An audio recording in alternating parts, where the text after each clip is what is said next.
Okay, so we had our last fort, which was Bookham's Low, which I think succeeded in what I wanted to do with it, but had gotten a little unplayable due to some perhaps not wise management.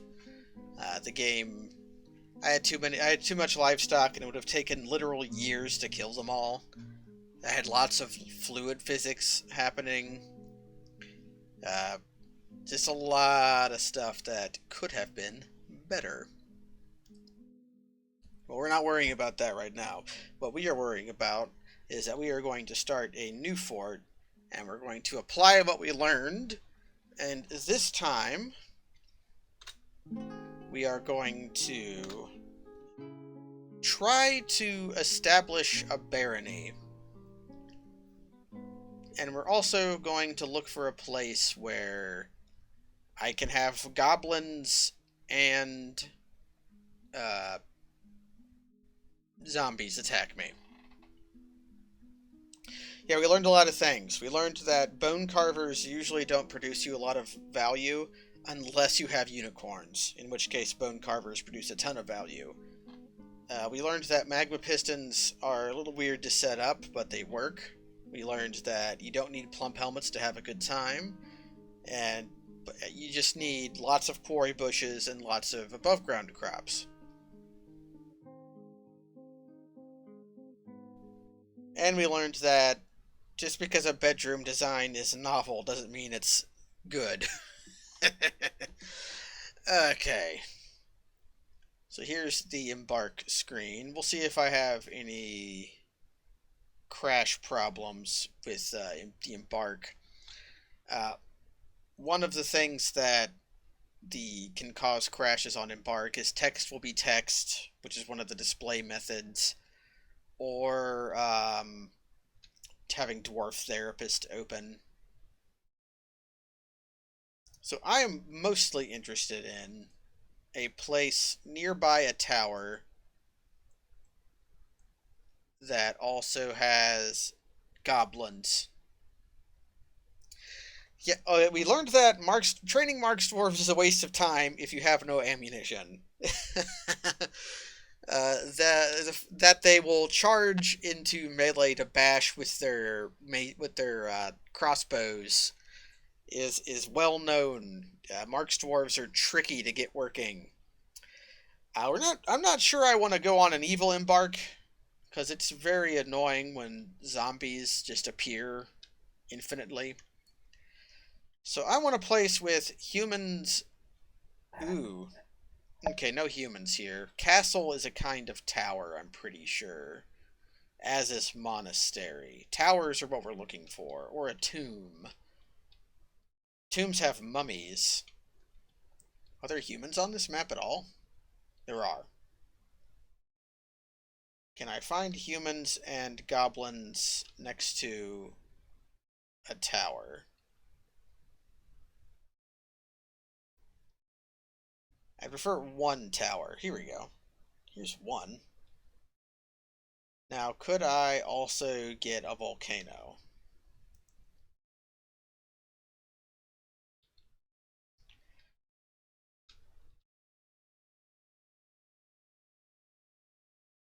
Well, there's something here that we're at war with.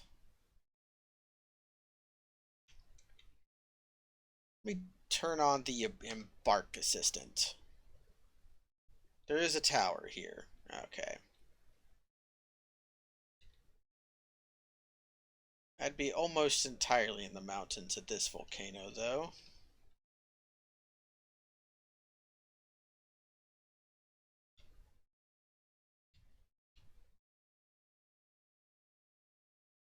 And this one. Yeah.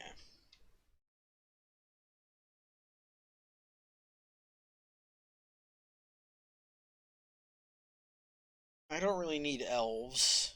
Elves are fun, but not particularly needed.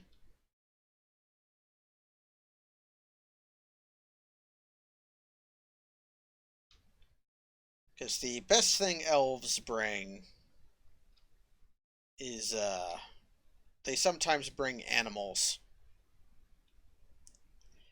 I have no idea if you could. I didn't know you could collapse obsidian towers. I've never been to one.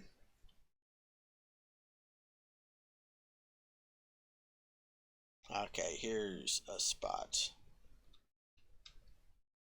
Nope, no tower. This place is evil.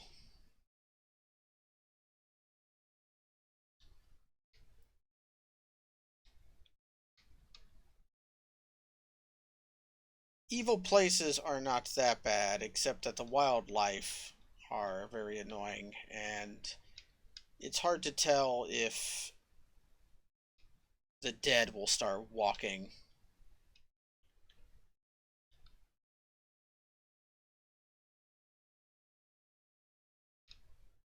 I just want to find a spot with human. Is it so much to ask for to have humans and goblins and a tower and a volcano?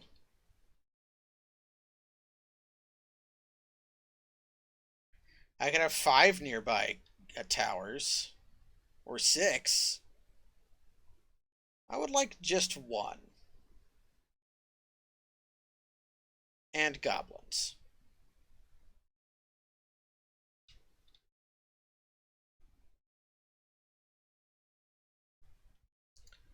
That looks like that's what this place is, except this place does not have iron.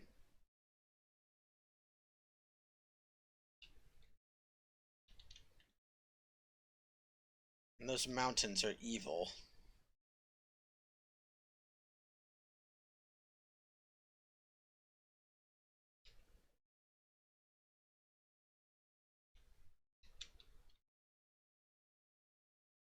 No iron, huh? I'm cheating with the embark assistant. Okay, let me think. Gold, silver, copper, zinc, platinum, lead. I could have silver and copper and import iron. And I would have sand. No iron on your embark is not impossible to deal with. It's just not preferable. Oh ho, what's this?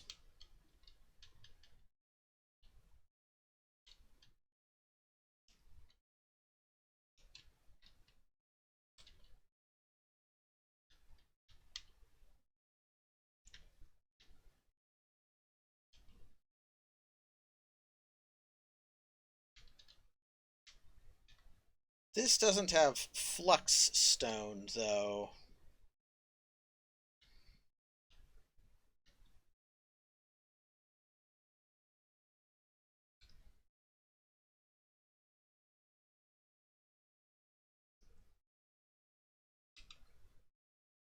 And this doesn't have towers.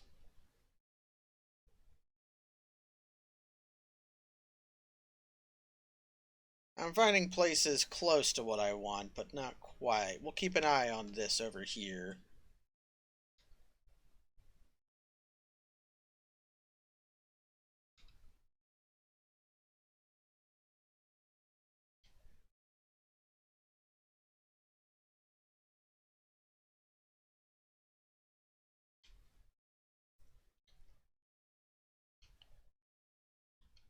Oh man. If I do this, that gets me flux, iron, gold, copper. Yeah. Yeah, here we go. We have lots of trees. The surroundings are calm. Could I get... What are these? Serene.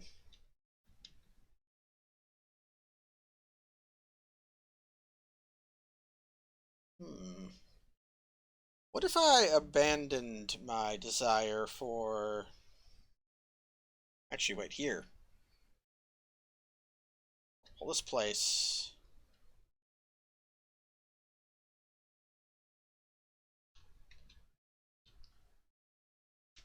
Yeah, this place just has flux and iron by itself. And sand. But extreme cliffs.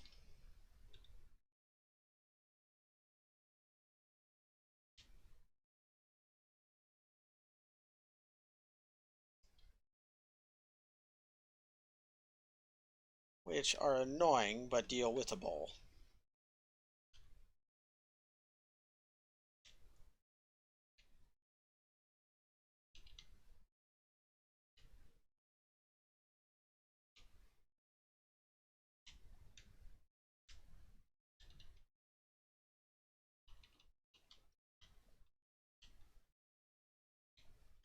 Okay, looks like we're going here.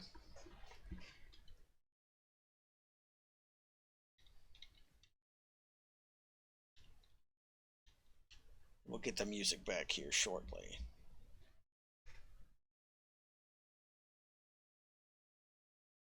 Although, okay. We found a place.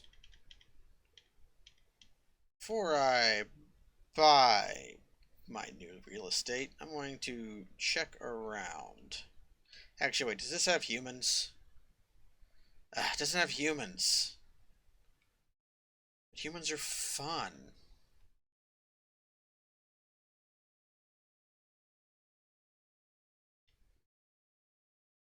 Okay, let's do something else.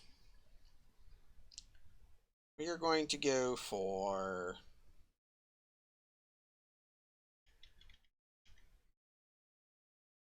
find embark. And here's something you can do through DF hack. I want to search. I want high savagery. I want flux. I'm not gonna say coal yet, but I definitely want iron.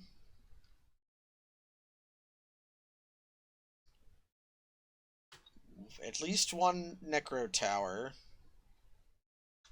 We want goblins and we want humans. So you've got savagery, flux.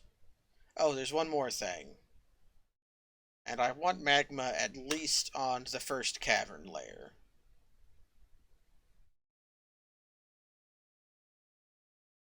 And that'll give me either a volcano or a first cavern layer place. Skulking is kobolds, yes, which kobolds don't have a culture of their own. They just, I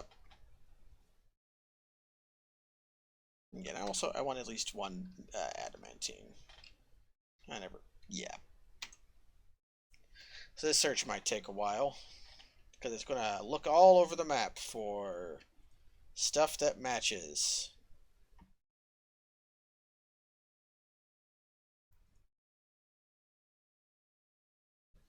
Yeah, kobolds just kind of,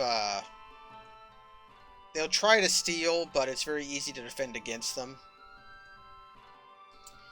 The game's going to lag out as it does all this searching.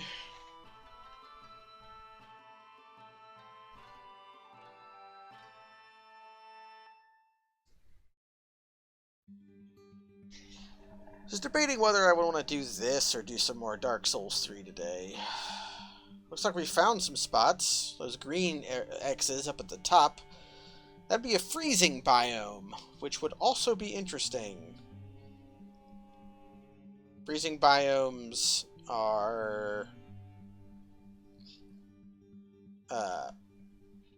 it means that it's harder to get water in freezing biomes. And a lot of freezing biomes are tundra, which do not have trees.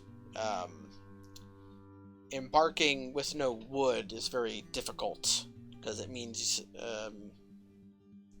the main problem with embarking with no trees is that you are very limited on the amount of beds you can make.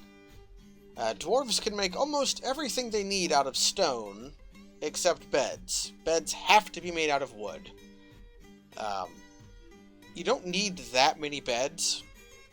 You can't give all of your dwarves their own bedrooms if you don't if you don't have enough beds. But you can have dormitories, which will make some dwarves unhappy, but it's possible. And even if there's not trees above ground, you can always get trees below ground. Because the caverns will have giant mushrooms.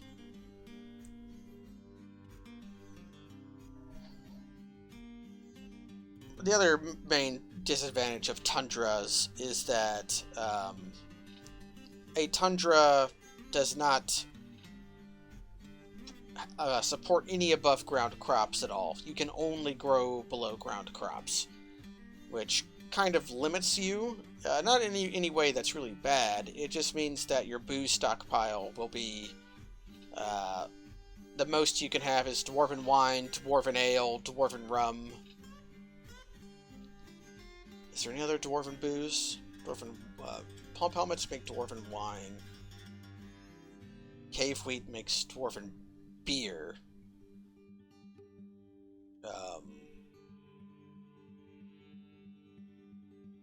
Sweet pods make dwarven rum. Is dwarven ale a thing?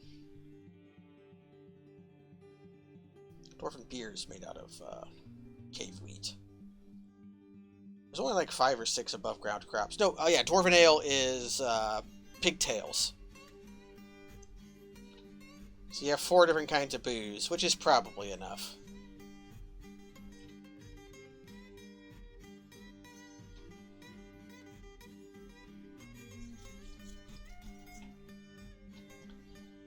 You have a lot of places already that are...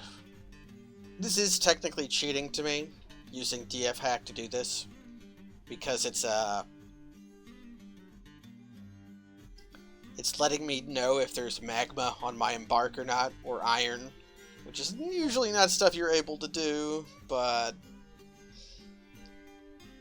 it's fine. Yeah, you can't sleep without pissing off an elf. If you have absolutely no wood, the first thing you should do is disassemble your wagon that you start with, because it has wood in it.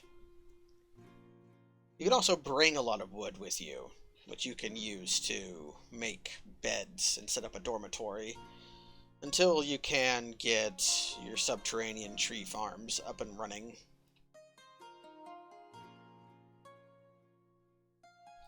You have to kind of make a run for the caverns when you do Tundra Embark, because you need to get wood from down there, and you need to be able to get water.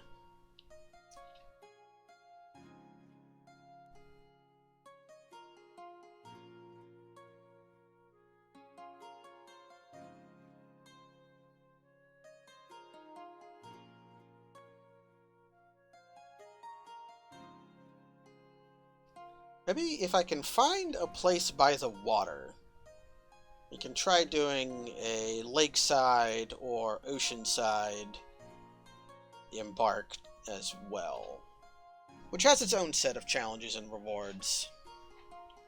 It can be hard to get water from the ocean, because you did not miss the you kind of missed an apocalypse. I determined that my last fort had gotten too laggy and crashy.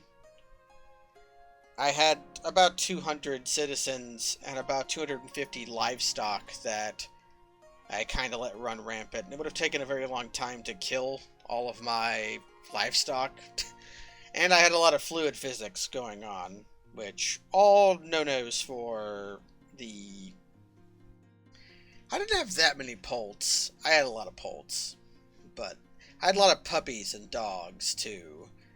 I might just bring one breeding pair of dogs this time. But it was also, the Embark map was big, and I had lots of stupid fluid physics, and then the fort had basically accomplished everything I had set out to do. So I thought about starting off fresh, and maybe employing some better planning. Some of the planning with that fort was kind of bad. which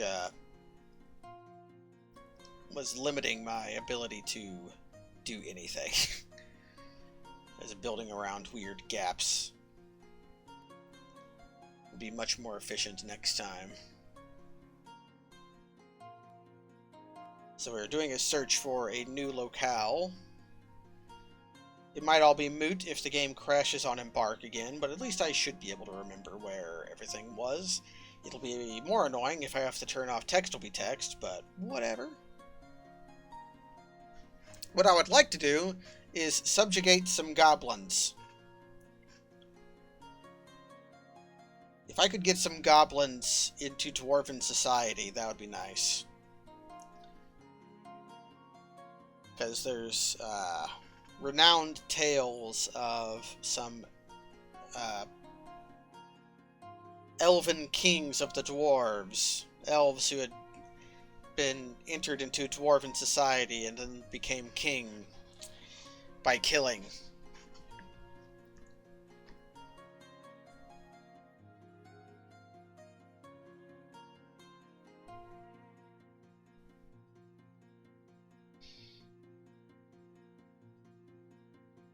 I could probably cancel the search at this point, but the way it works is it indexes stuff, so each subsequent search goes much faster. At least that's what I found it to be the case.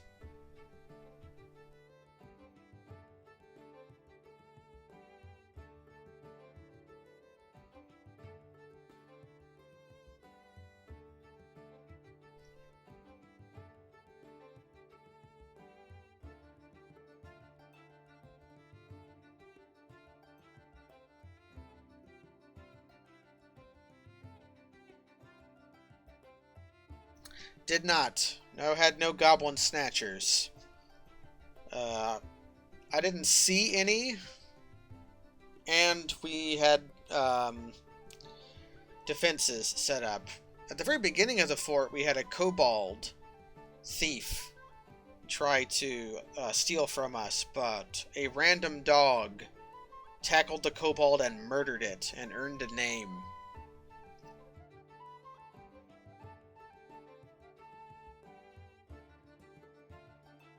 And the dog was given a place of honor among the Dwarven Pantheon.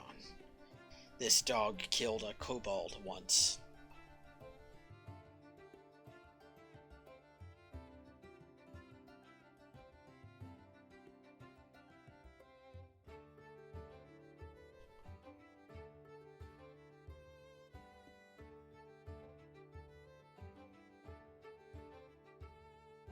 Did it get a mug?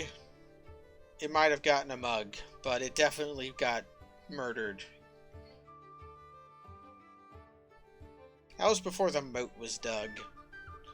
Which, if I embark with a tower nearby, the moat is going to be one of the first things I do. Zombies can attack very early on in your fort's lifespan. Excessively early on, and the only real way to deal with them is to confine them and trap them, because the undead are difficult to kill unless you smash them. Swoop. Okay. The green flashing arrows are spots that fulfilled my request. So let's take a gander.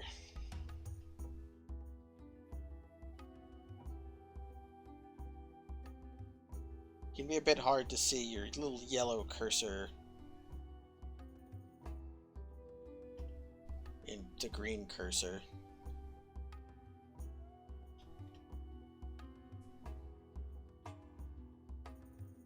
Sand, clay, coal. Untamed wilds. Lots of stuff. Hello, Masaza.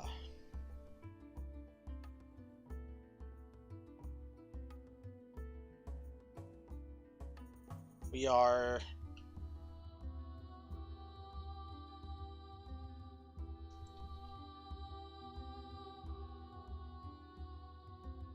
Exploring new opportunities for living.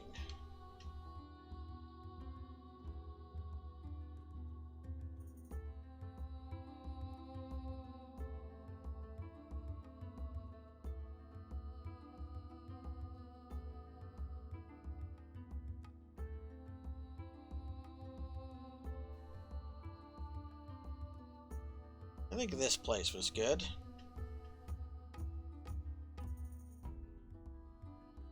I even do get a volcano. Let me make sure my thing is the right size.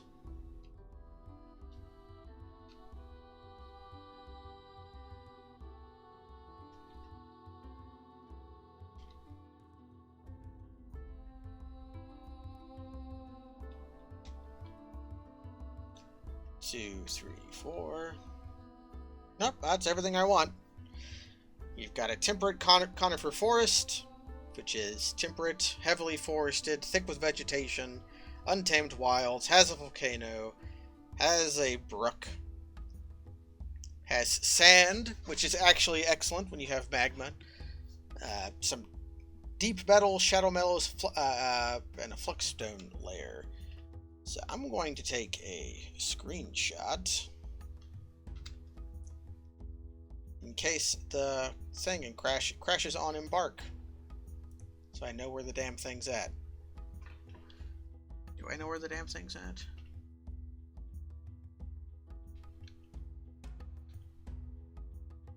It's over here.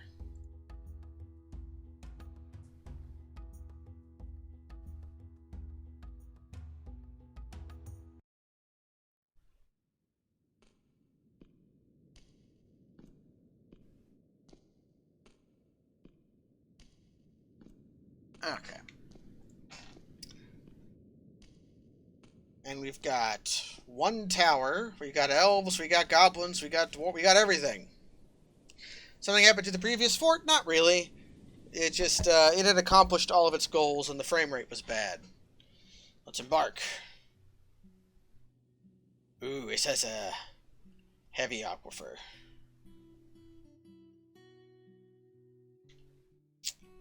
Well. Let's not mind that.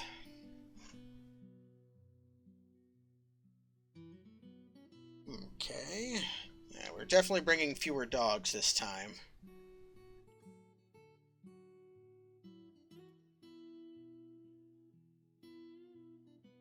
Let's bring another ewe.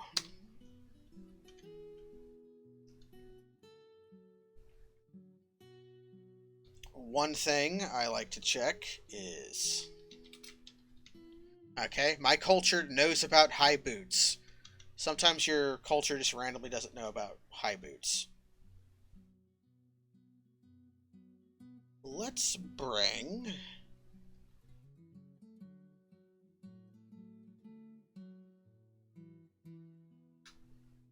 some bilberries. And some onions.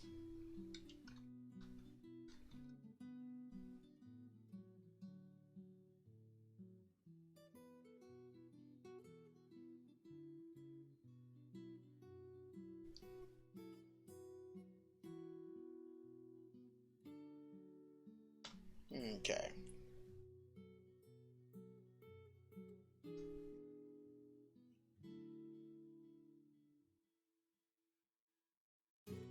Low boots are just slightly worse than high boots. It doesn't really make much of a difference. Oh, socks and sandals are totally a thing your dwarves can choose to wear. Like, yeah, you can get socks and sandals and dad it up. I think the only way to get sandals is from the elves, but we got elves. Let's embark. Let's see if it crashes.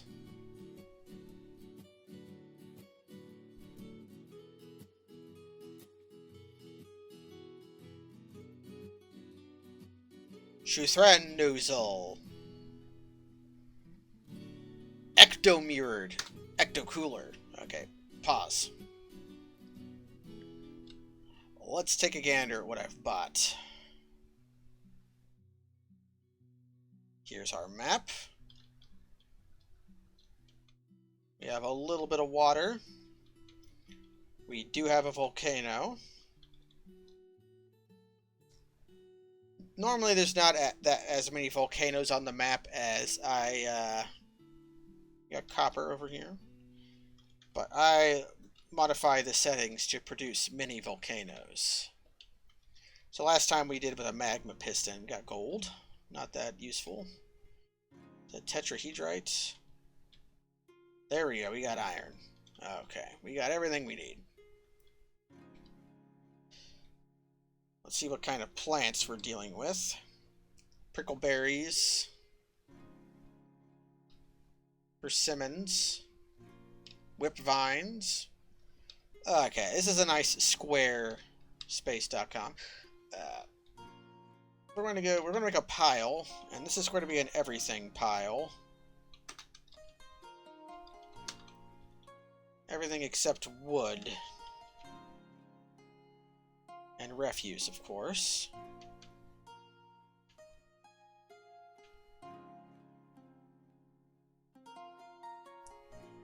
And what I'm going to do is I need to open up Dwarf Therapist. Although what I'm actually going to do is I'm going to save. And we'll reload. Because I'll get myself a save to start with.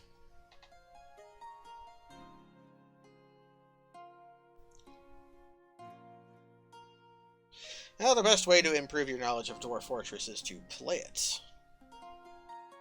Which is a long and arduous process from where you get confused by the very simple things in the game because they're not simple. And gradually it opens up. Like, how do you pronounce that?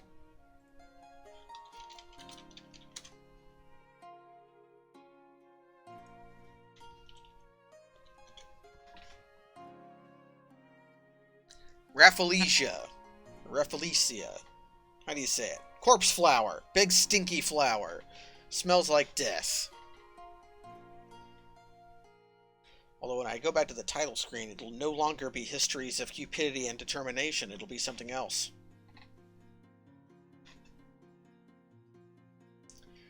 Jealousy and tenacity.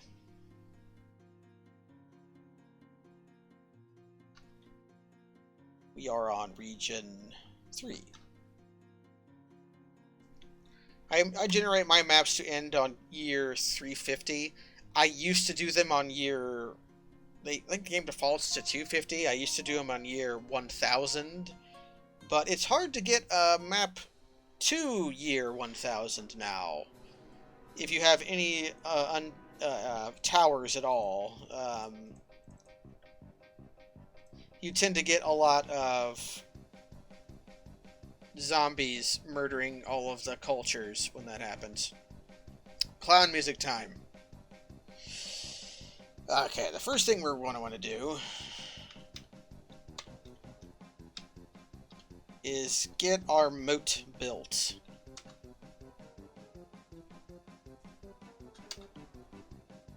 With the reasoning being... there are undead afoot. And it'll be most inconvenient if our fortress dies right away because of that. I also have to cut down all of these trees.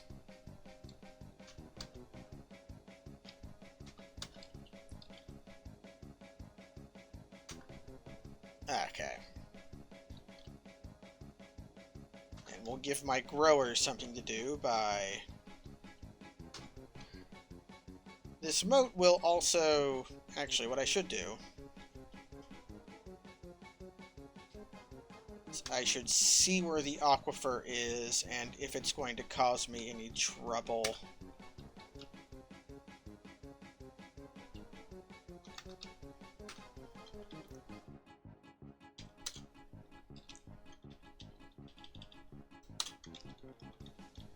Just drill on straight down. I should have 3 miners.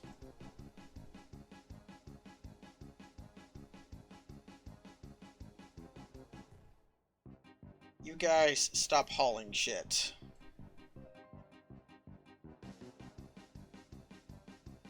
There you go.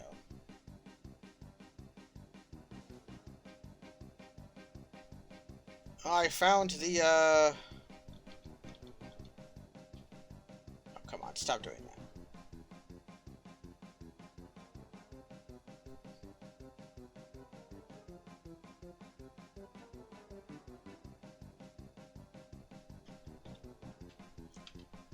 Okay, there's a couple different ways to get through aquifers.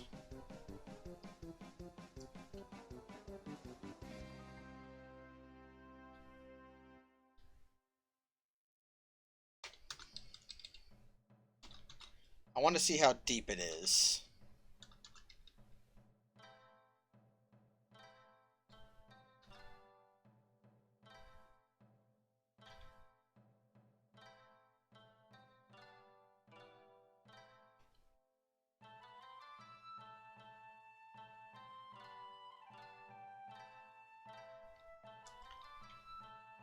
But we are going to do a weird maneuver.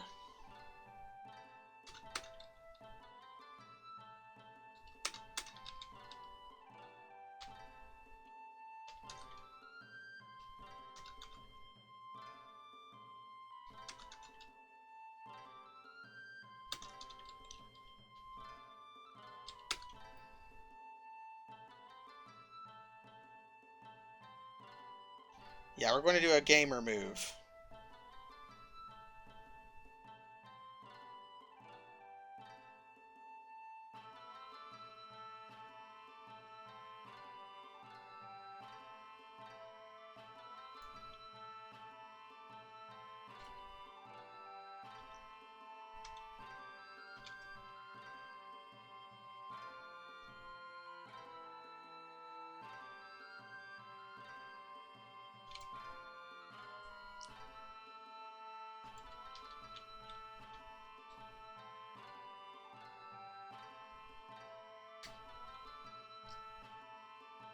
And this gamer move will put one of my dwarves at risk, but hey, I've got multiple. Did I hit a fucking aquifer? I did. I may just have to abandon this starting locale.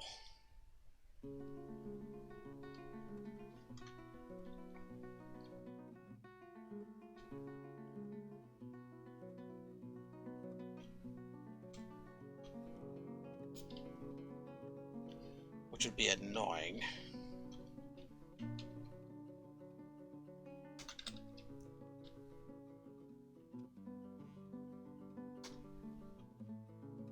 Because this is a nice place to start.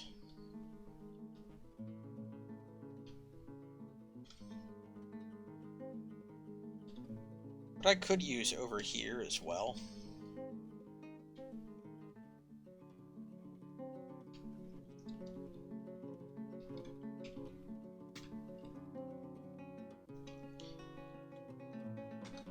I used to be a proponent of the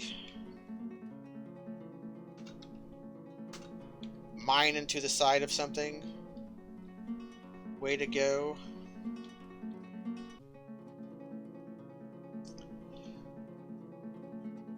What do you think about this?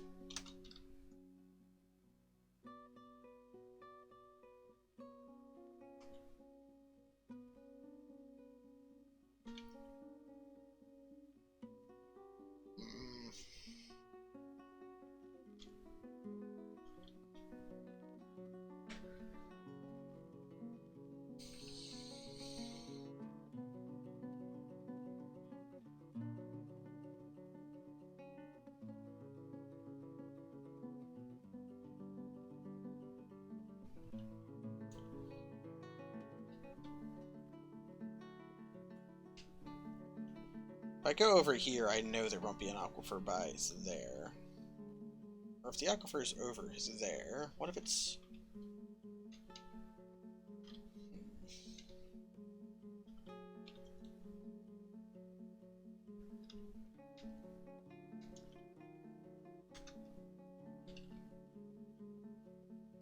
Dig this.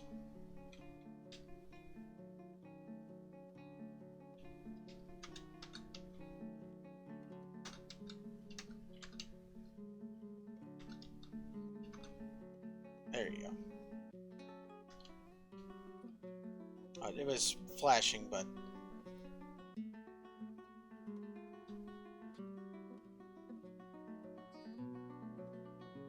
Okay. Oh, not that. Opposite of that's what I want.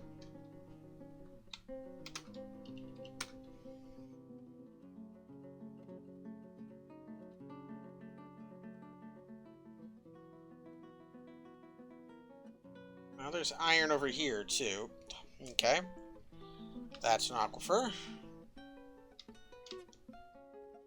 How about over here?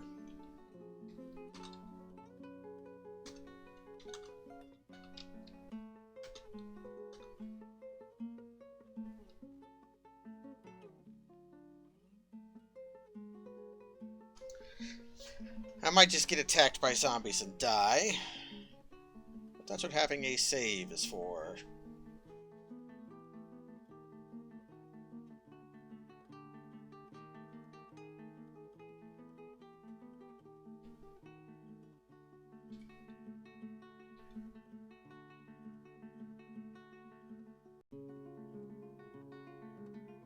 So it's easier to go around the aquifer than it is to try to pierce through it.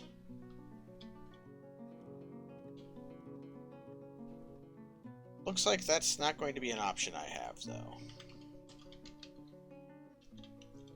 So there are several traditional ways of going through an aquifer.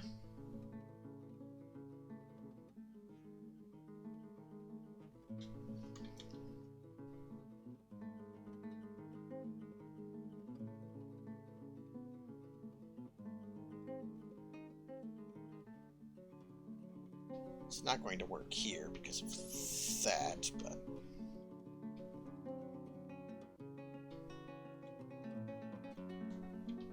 Let's try over here. Fewer trees over here means this might be better.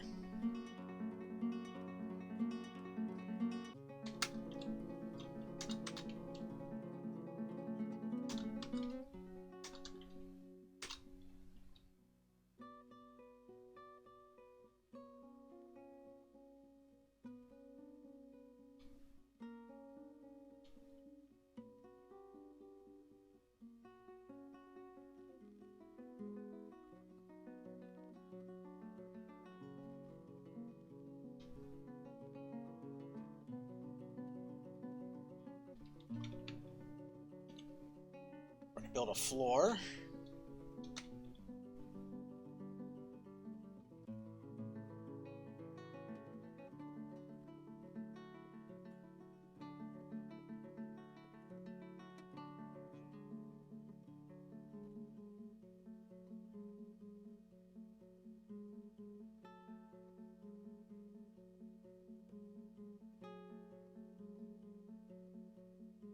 How big is this spot?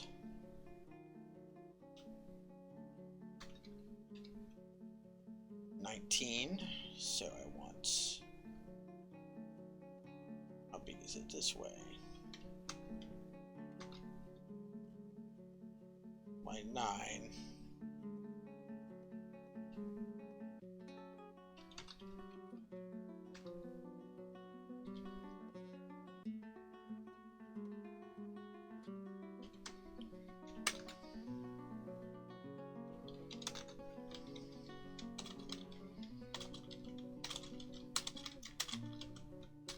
Let's see where the aquifer is here.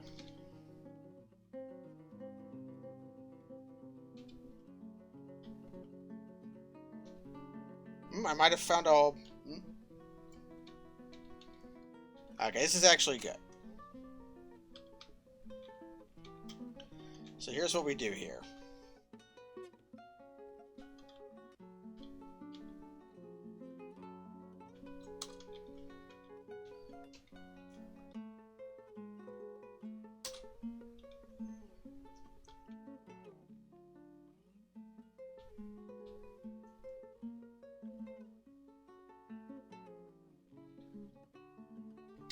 is we're going to be... This is going to be roughly the same...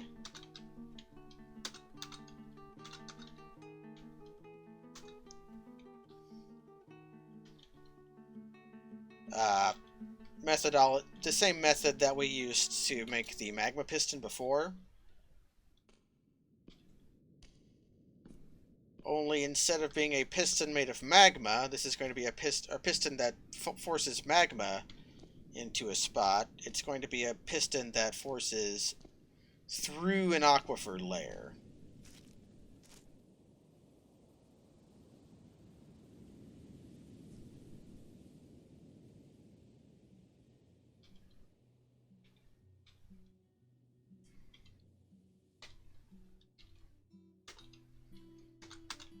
So we're going to carve a big rectangle of rock out.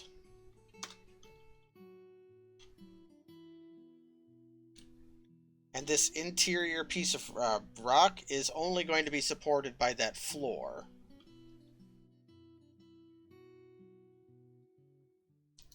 And then when I deconstruct that floor, this big thing is going to collapse and punch through at least this layer.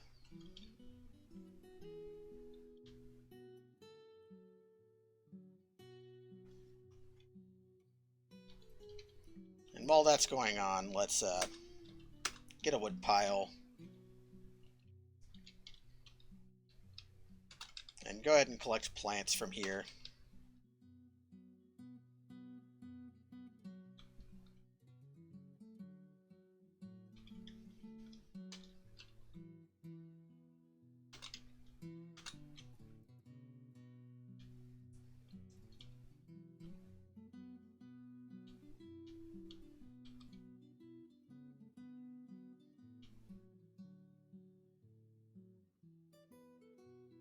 Yeah, dig that stuff down.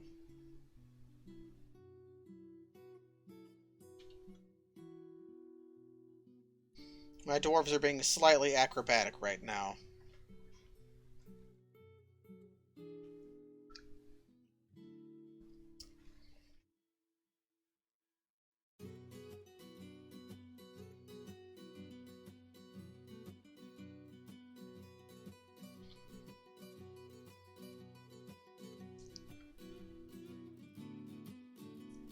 And if I can't get this to work, there are other ways through an aquifer.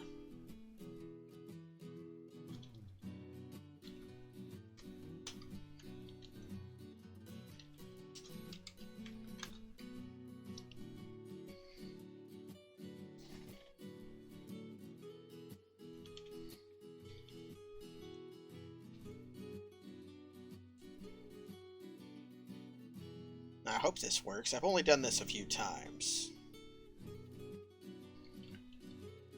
I hope this isn't set to accept gems. It isn't, because I'm smart.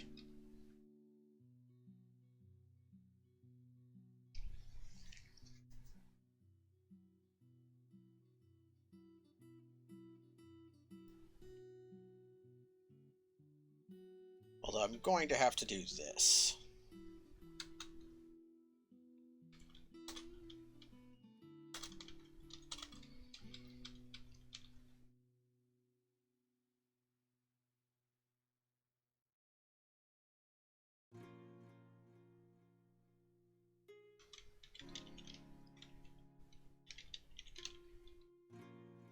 Now, do I have to channel out this bottom one too?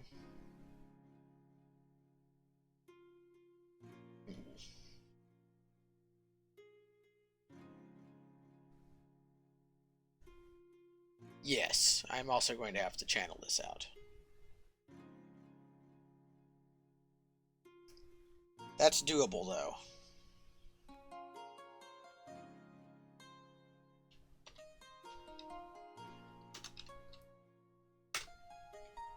So, channel this out.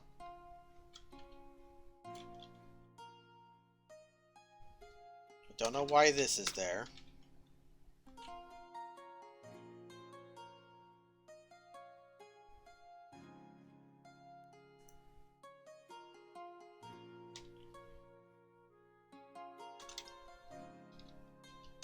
We're going to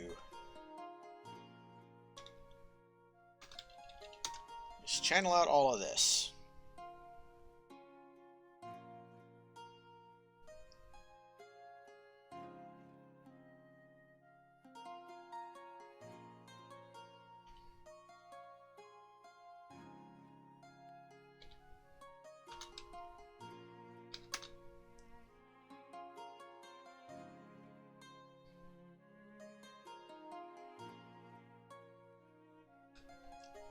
So we're going to drop a big slab downwards.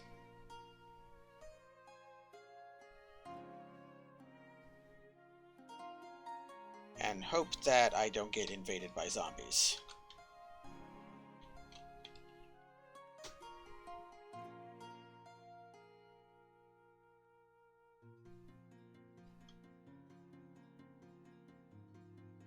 Because if I do, they'll basically just kill me. I can't really mount any kind of defense right now.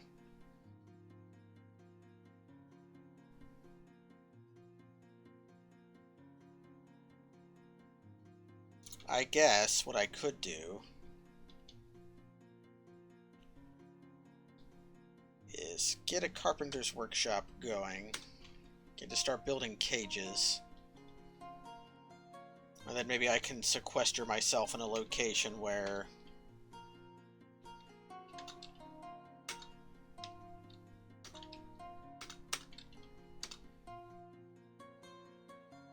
I can bottleneck the zombies into a spot. I'm gonna need mechanisms if I do that, though, which I currently do not have or can't make really, because my mechanic is one of my miners.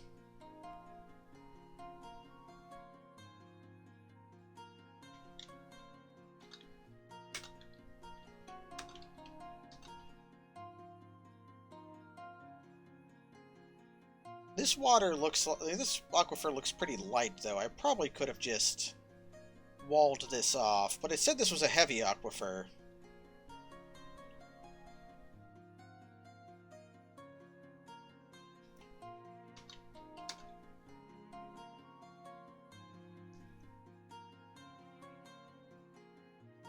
Hey, dropping this slab of rock should be roughly safe.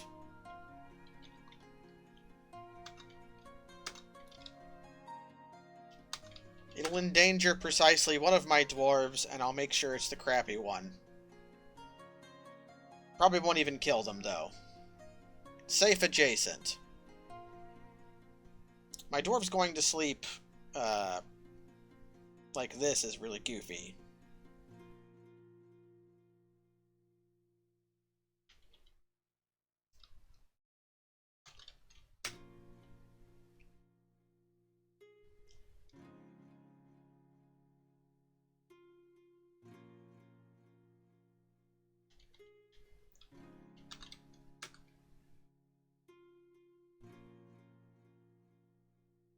I didn't want them to bite the Forgotten Beast to death.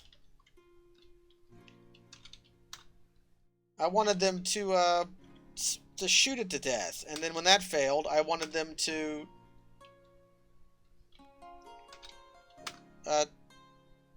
kill it with axes. But no, they're the ones who decided they were going to gnaw on it.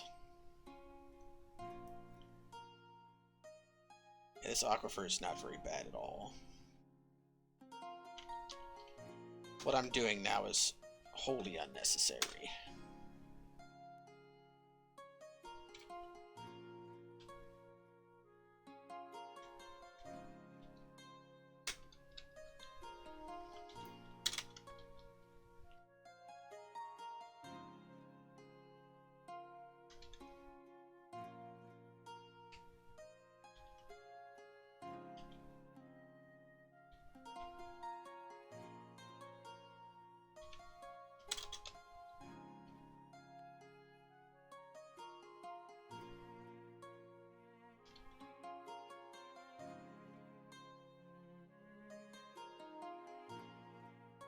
Okay.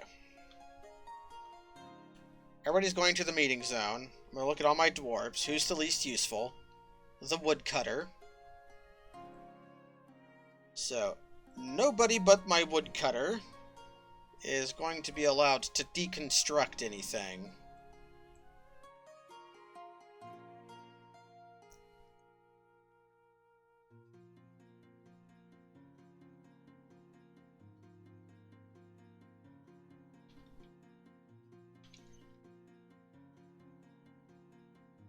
And now, this one little piece of wood right here is holding up this big pillar of rock. And my woodcutter is going to go... Yeah, my woodcutter is going to go, deconstruct it. Just hacking away at that piece of wood. Hacking away.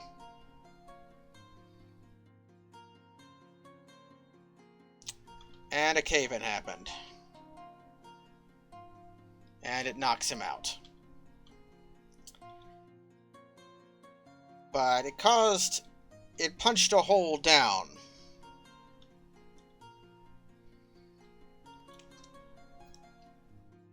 Which has a weird side effect of letting you see through all of this. So now I can dig through this, which isn't an aquifer. And if I have to do it again, I just do it again. And sort of make a reverse ziggurat.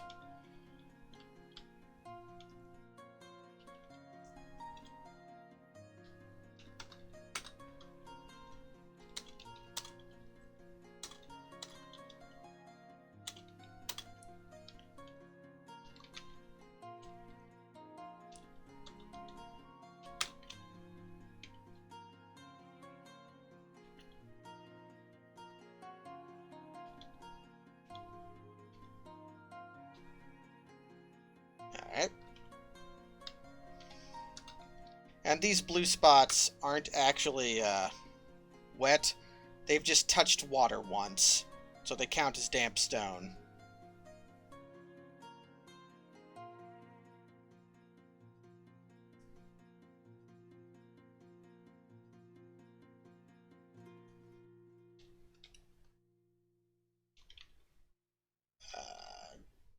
Downstairs. Build one here, out of microcline. Yes.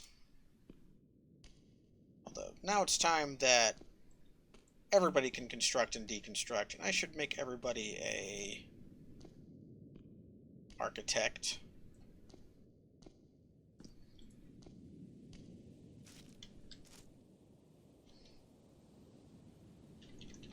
Make a bunch of cages, please.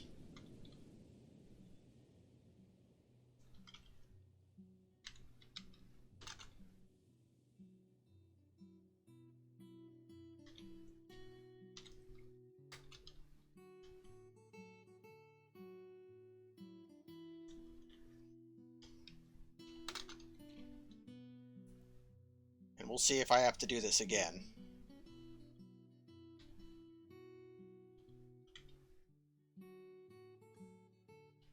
Behold, I do. Although maybe I don't. Let's say the acting assumption is that I don't.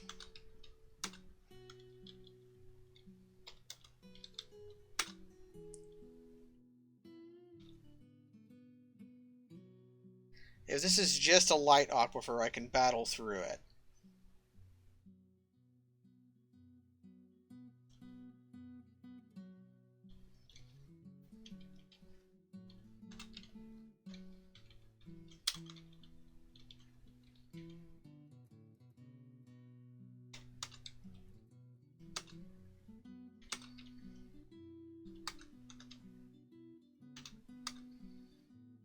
I think.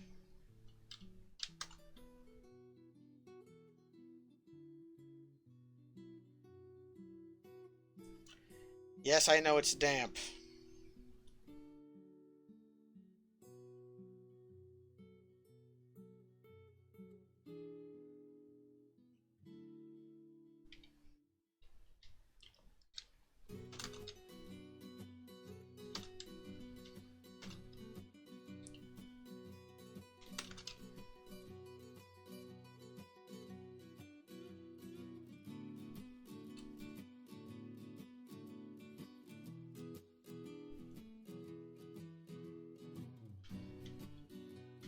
Okay, I might have punched through the aquifer. I'm gonna have to wall this off, though.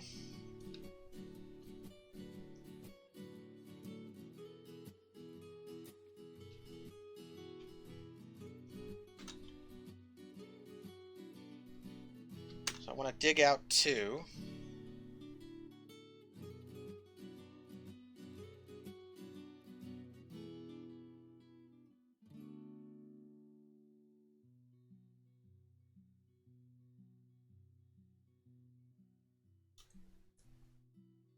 Okay, so I want to build wall. When you build walls, you want to start with the corners.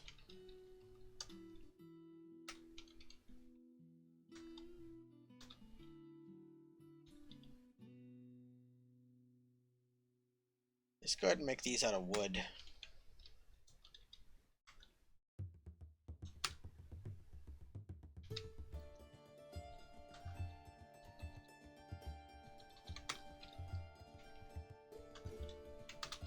Okay.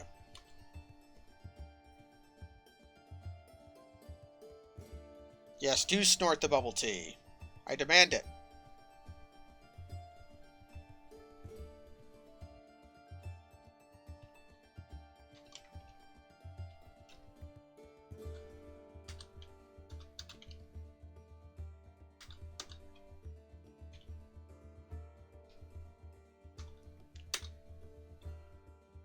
Okay.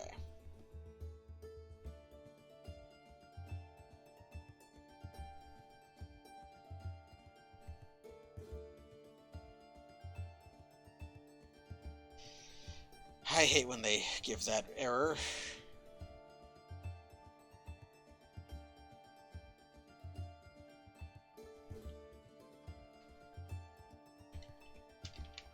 It just means that whatever is on the site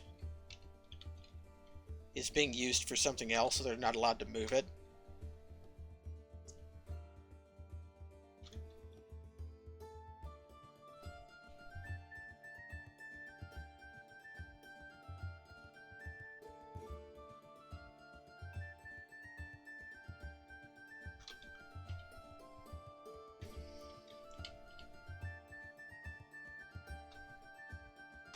Am I through the aquifer?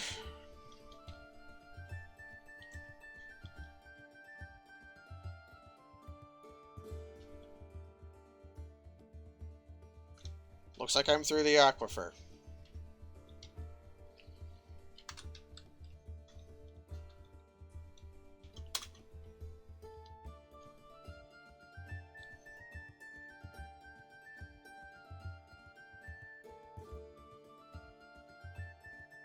But I still need to set up my defenses.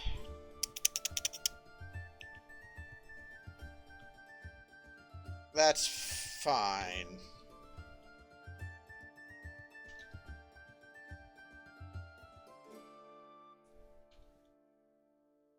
I'll worry about it later and hope that the fact that zombies are stupid will mean I can exploit them.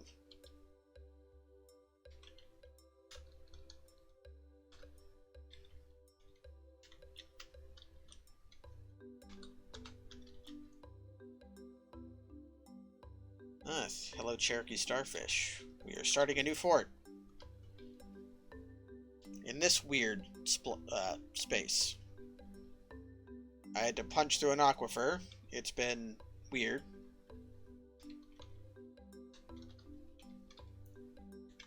We'll just go ahead and say this is what I want to do.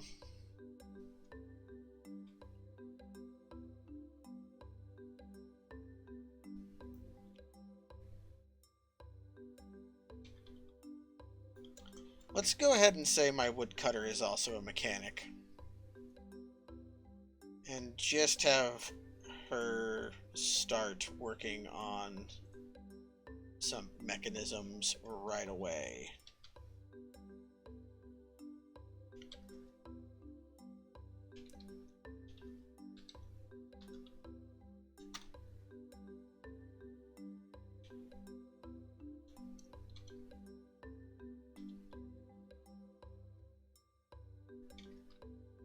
Okay, not that far from the volcano.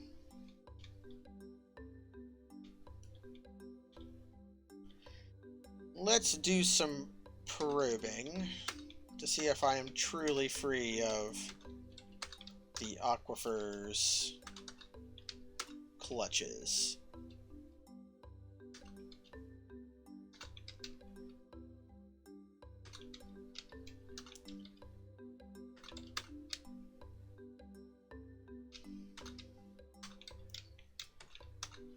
One bad thing is I'm going to have to irrigate to get some farming set up, I think. But I have water, at least.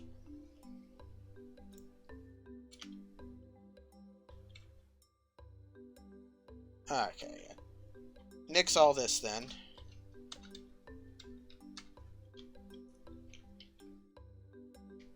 Try down here.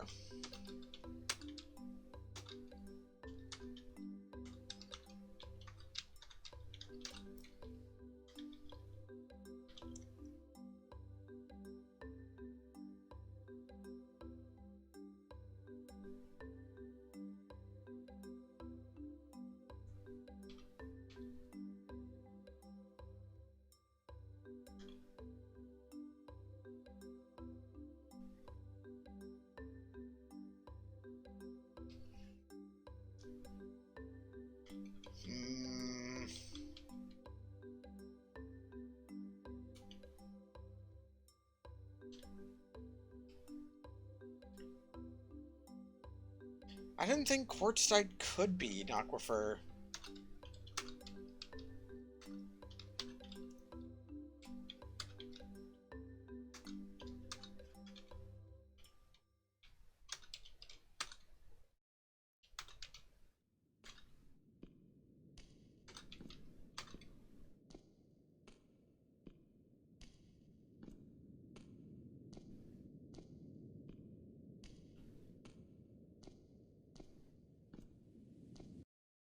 Well, it's summer. We didn't get attacked by zombies, so that's nice.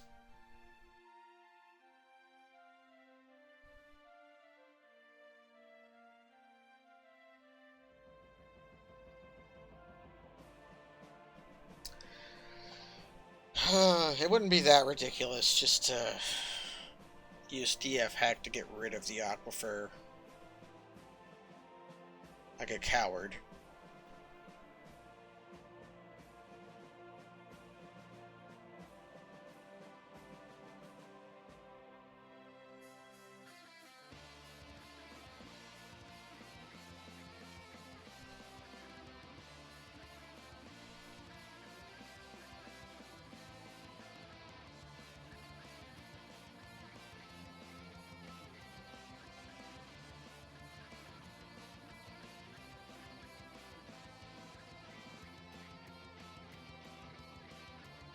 The butt rock is really silly.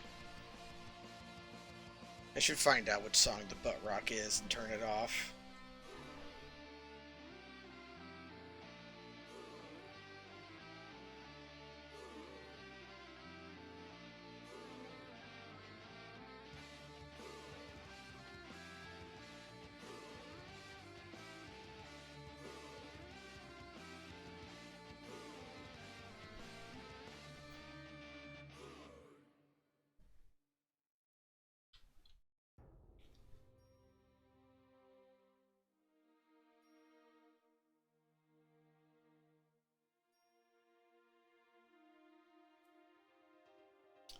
Well, this layer might be safe. I'm going to cheat. There's a DF hack you can use called Reveal. I'll reveal the map. I have to go down here before I'm free of the aquifer. Unreveal to unreveal it. Cheat to win.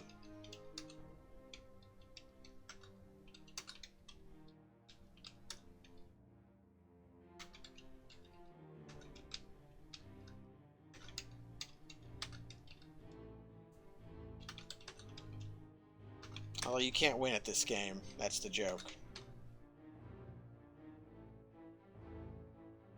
There's some here.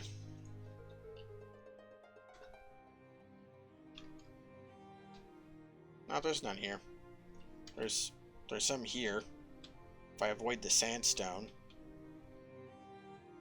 Like, yeah, this doesn't work. I could probably dig that and be fine, but we're just gonna start here.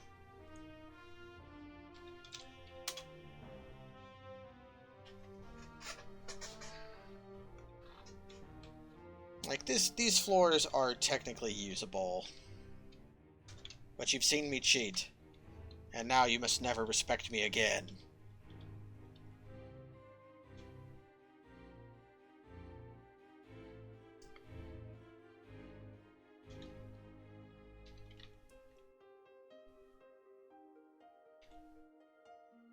Let's go ahead and wall this off, though.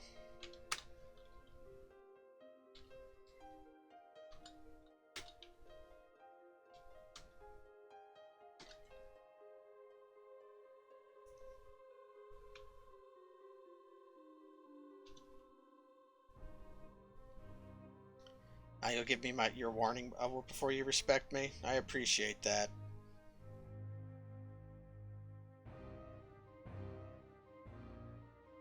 Did a dwarf oubliette themselves? They did not. Okay.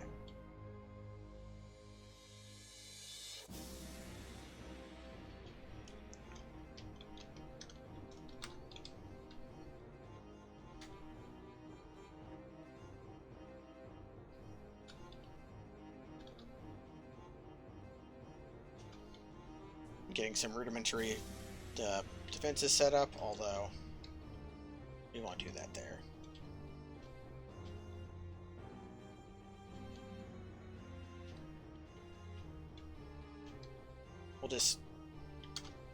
We'll move this down a little bit.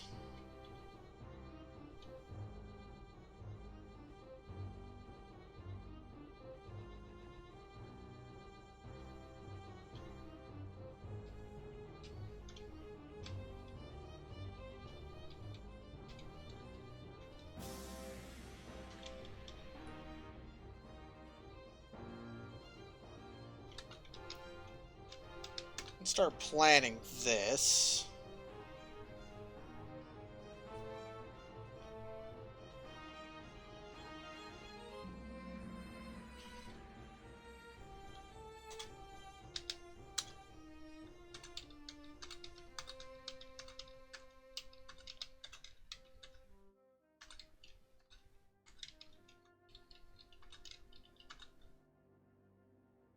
Actually,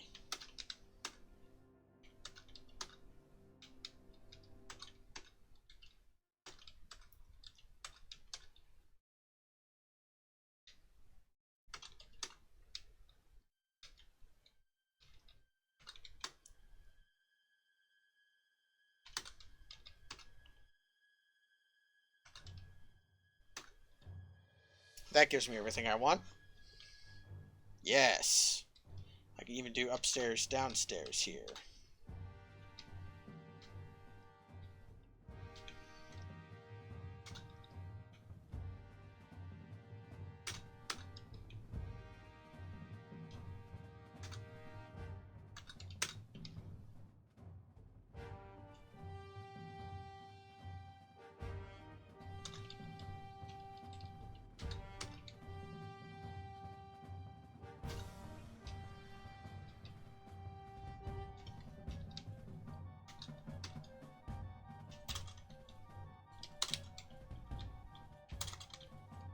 There we go.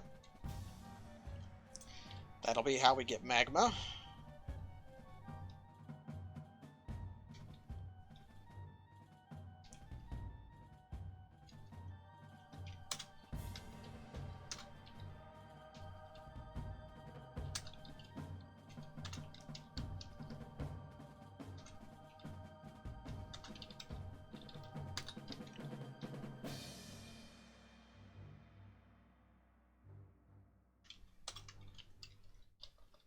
Means I want to dig this out first.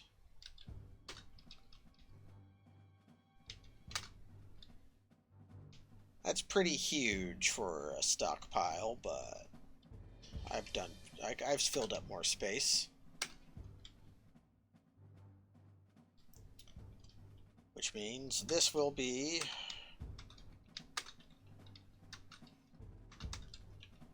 our living area.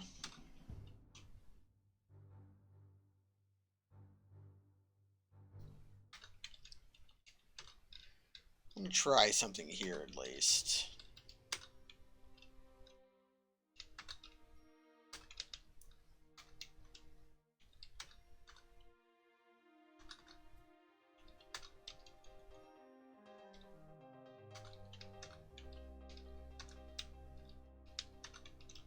One of the big drawbacks of the previous fort was that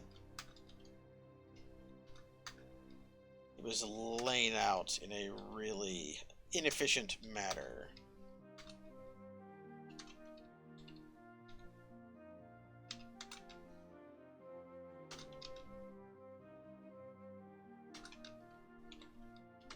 I still want the dining hall and kitchen area to roughly be this size.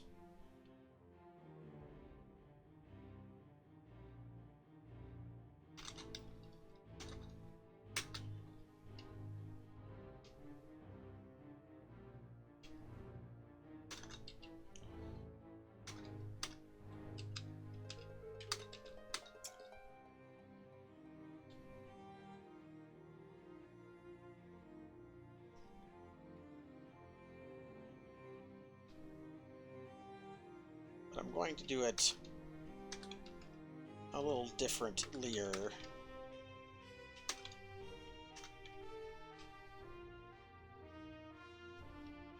than I normally do.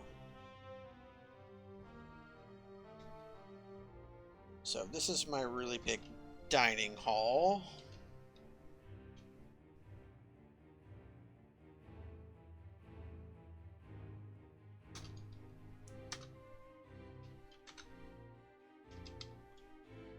This is 31 by 7.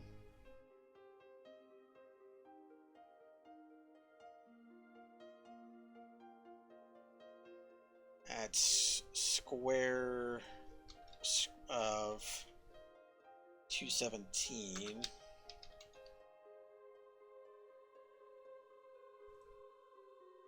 That's a little under twice the size of my normal layout.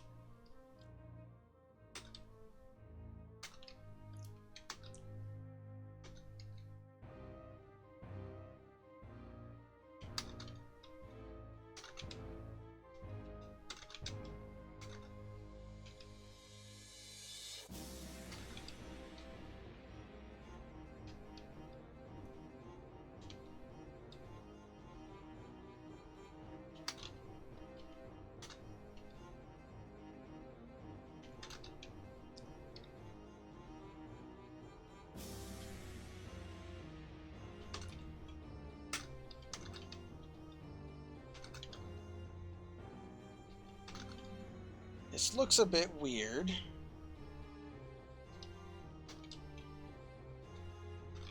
And that's because it is.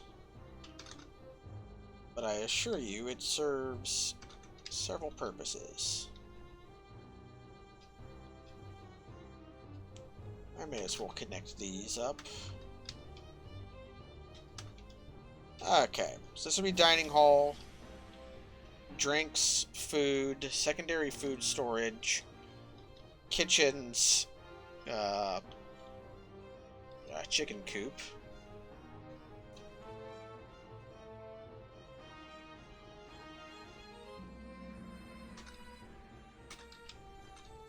I'll put a little cross here, just to make it slightly interesting.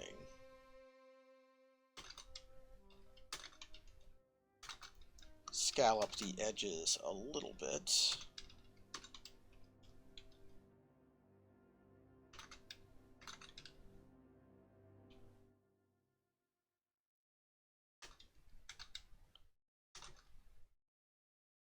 Did I do that right? How far are you from 5 by 1?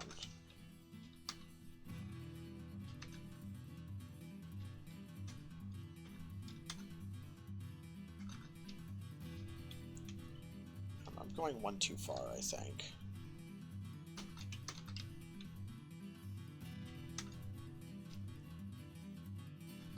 Four by one. Then 5 by 1. Yeah. There we go.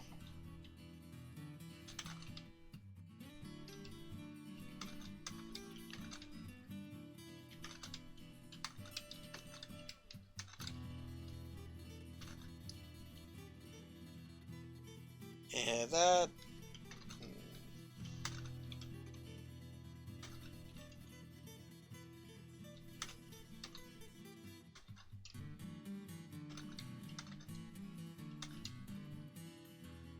Yeah, here we go.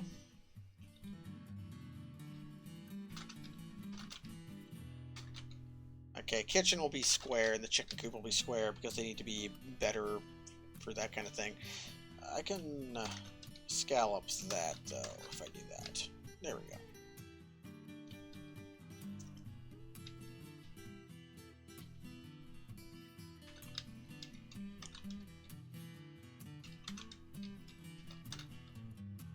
Okay.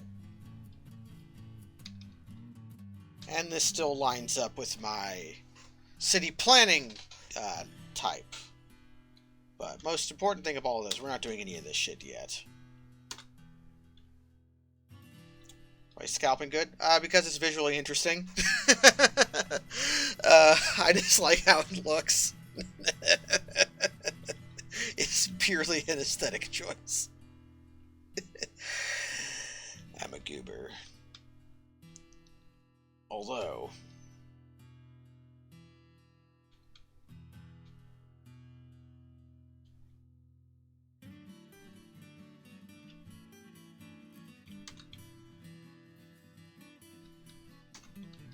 I'm aware of a problem I'm going to have.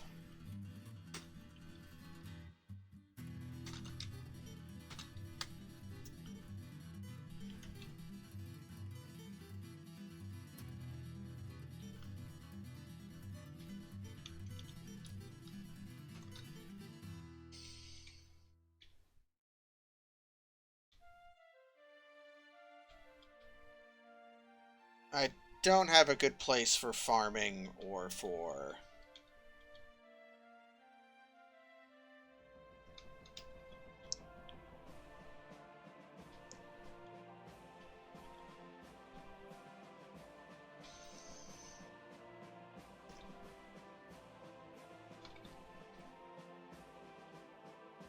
What I may need to do...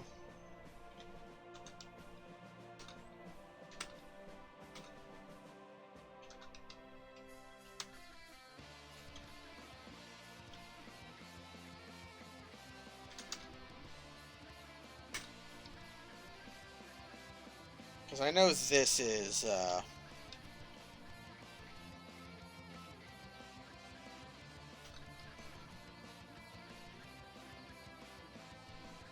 may have to use this for my farms and stuff. I thought about using this and just irrigating it, but I don't really need to if I can just use this.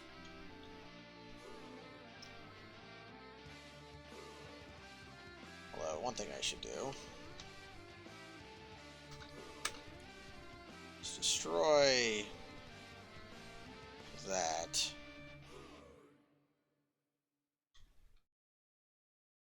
Okay, so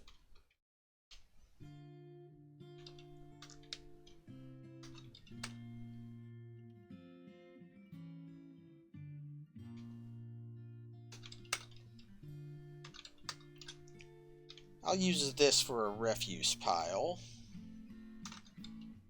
You can have your refuse pile be indoors, but you have to set up an airlock. We'll put a door here and a door here. That refuse pile big enough? I could make it bigger.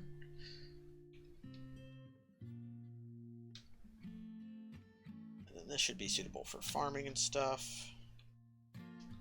Let's go ahead and just make it bigger, though. For let's say that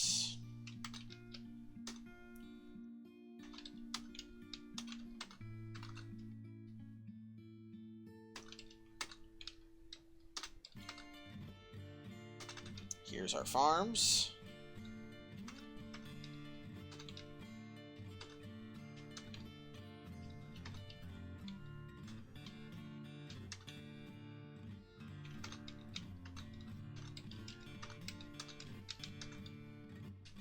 We'll set up some butcher shops here. Probably set up the tanner shops over here.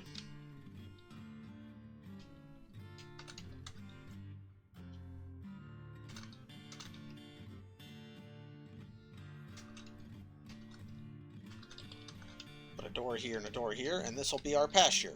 Okay, got that figured out.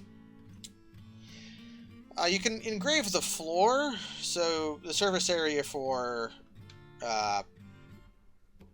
engraving doesn't really do anything. It's just cool looking to me.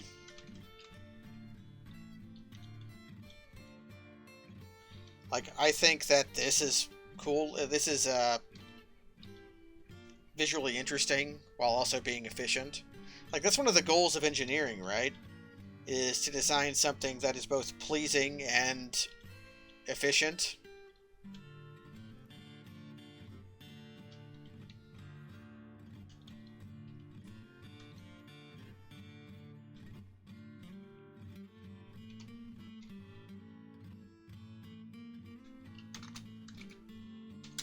We're going to make a inlet. We're going to wall all this stuff off, but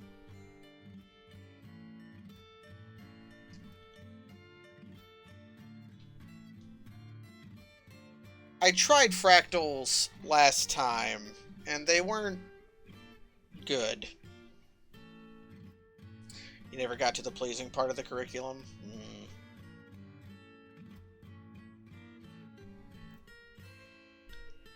That was always one of the appeals of design to me, though, is you've got form and function. You want to do both. Okay, we'll make an everything pile here.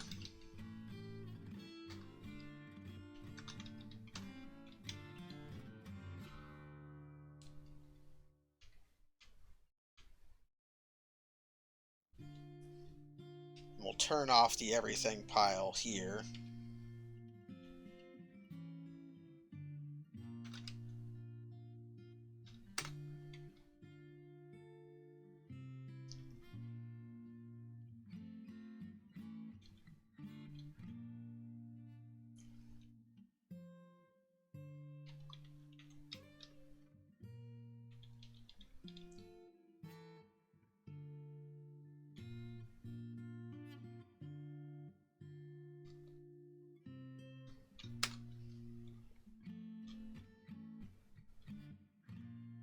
Actually, I'm going to go DB forbid and forbid all this rock so my dwarves don't try to use it for building shit.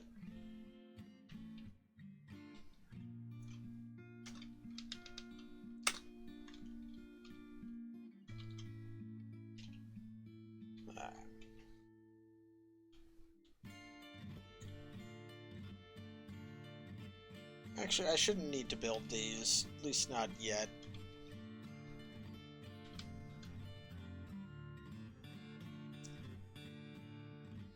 But we're a bit late.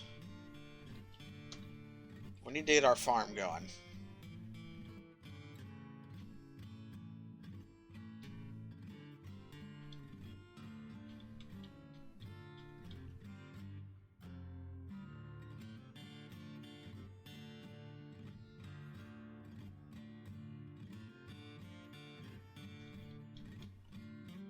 Yeah, this is our impromptu moat, which is bad because it's not wide enough, it has ramps, and it's full of water, which is actually bad.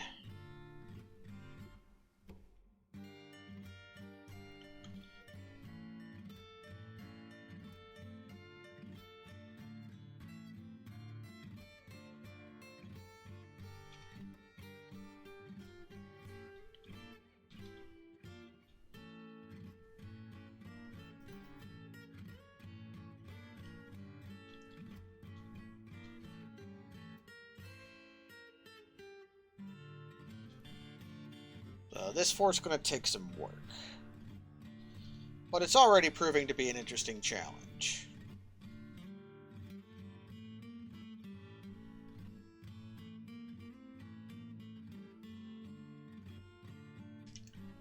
Start growing plump helmets here, please. I proved I didn't need you. Now I get to prove I can use you.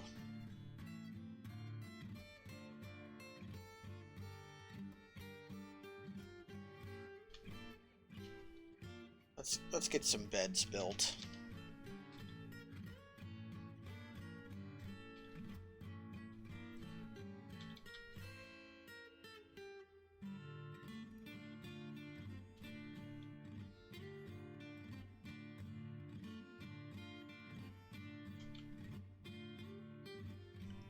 My dwarves might be grumpy because they've been out in the rain a lot and they've been sleeping on the ground. Nope, my dwarves are mostly fine. Some of them are even happy because they've become excellent miners. Your miners are usually happy.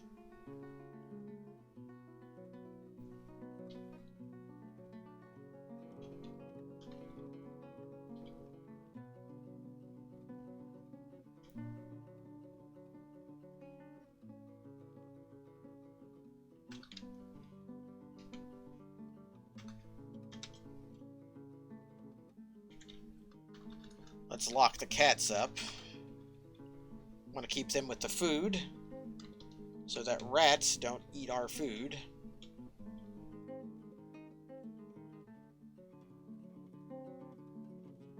Let's go ahead and call this our meeting place, even though later it's going to be a trash dump.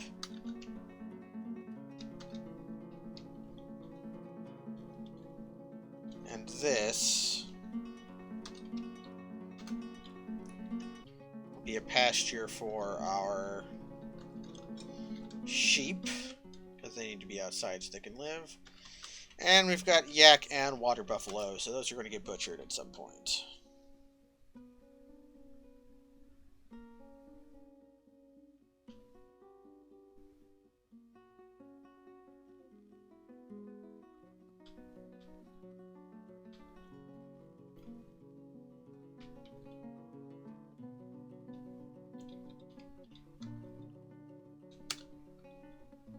We're going to wall this off. We want to restrict access to our fortress, which this weird piston I made of dropping a big cube of dirt into the ground kind of complicated that a little bit. We are nothing if not overly complicated, considering we started off over here.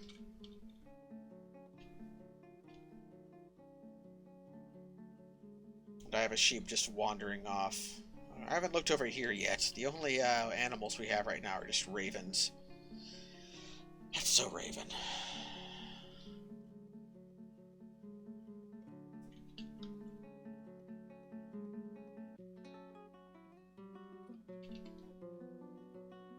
And then we want to wall off this. Start with the corners.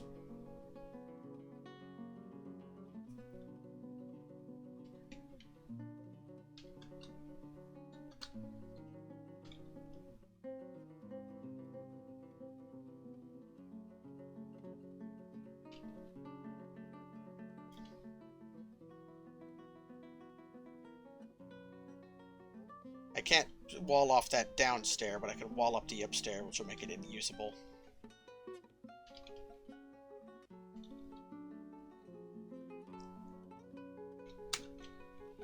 This wall will be pretty in blue. Okay, our miners are acting like they have nothing to do, which means it's time to give them more to do.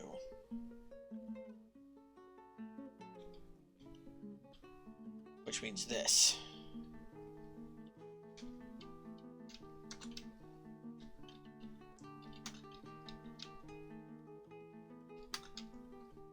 Get to work.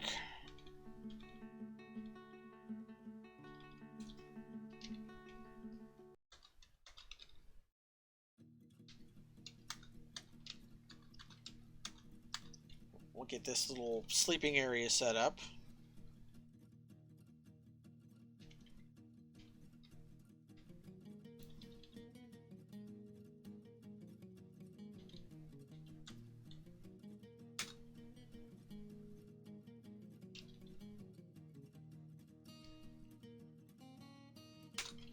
And we'll make this out of cobaltite, just so it'll be nice and pretty.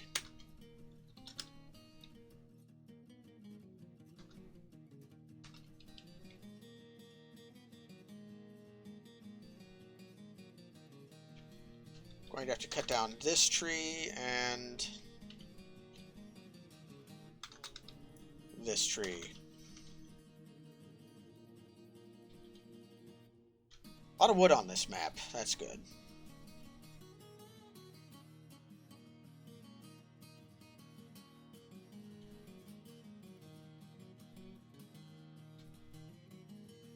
Okay. That's your dorm. You can sleep there.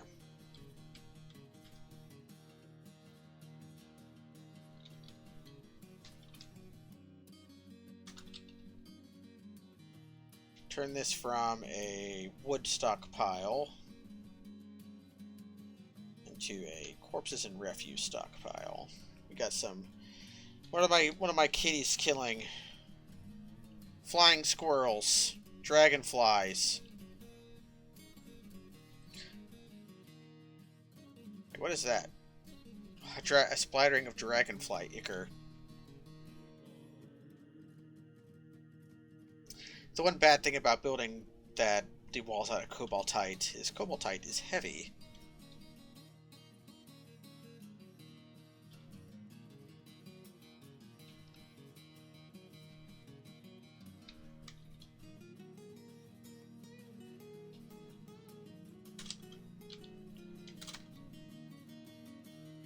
Yeah, that works.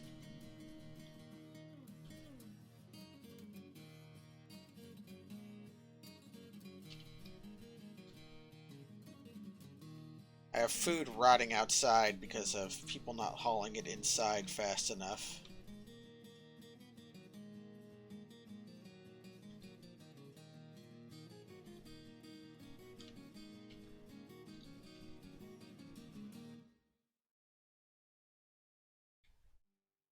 That's fine. That was all food I gathered. I can get more.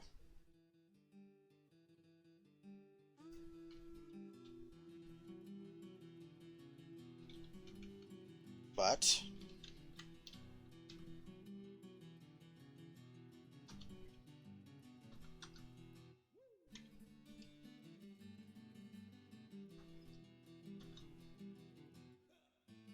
time to get our workshops set up.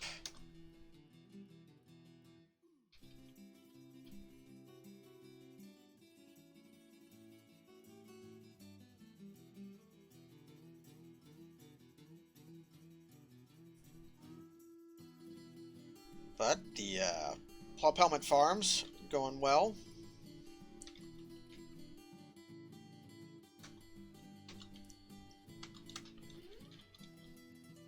Going to have my mechanic stop making mechanisms because they have to go cut logs.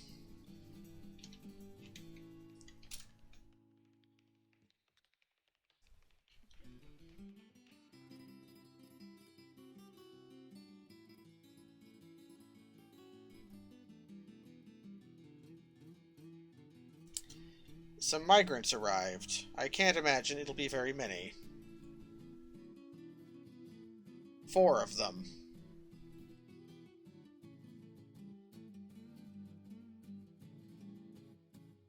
A good stone crafter. A wood crafter. A butcher. Nothing extraordinary. But that's fine.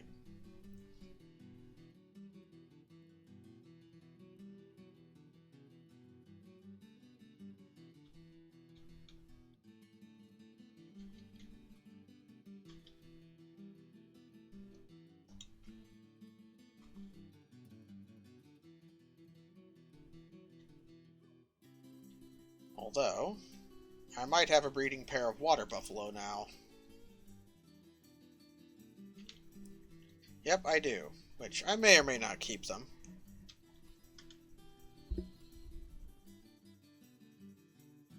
They want a temple. That's going to be hard for me to do.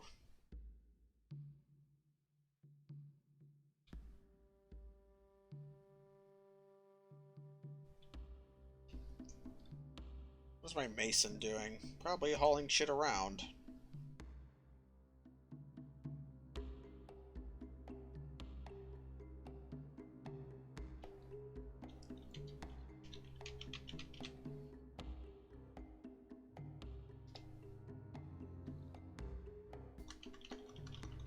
Make a bunch of mugs. Start making some more beds. I probably have enough mechanisms for now.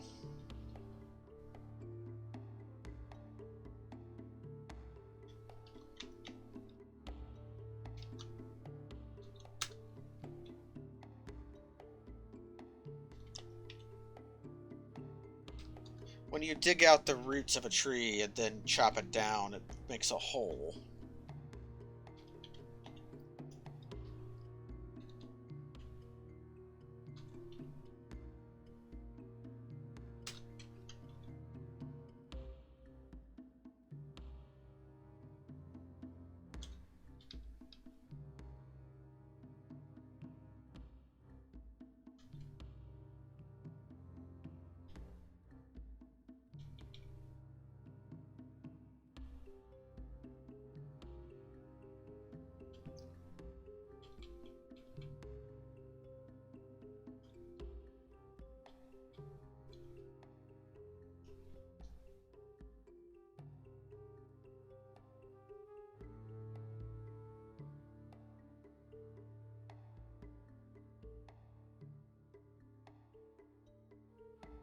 At least my miners are getting in their reps.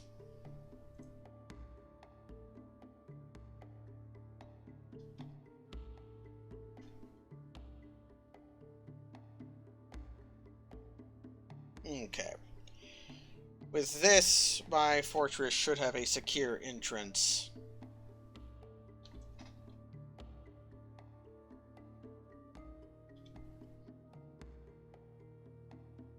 Although how secure, I don't know.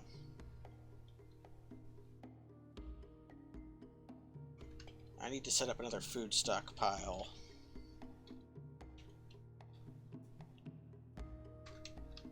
So we'll just do it a big one. We'll fix it later. As my plump helmets were kind of filling up the fields, you can see they're not getting harvested. It's because there was nowhere to put them.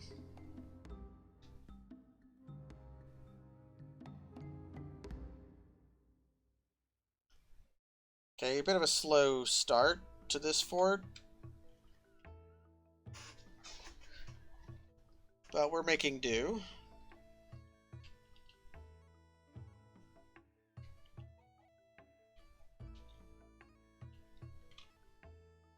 Let's just,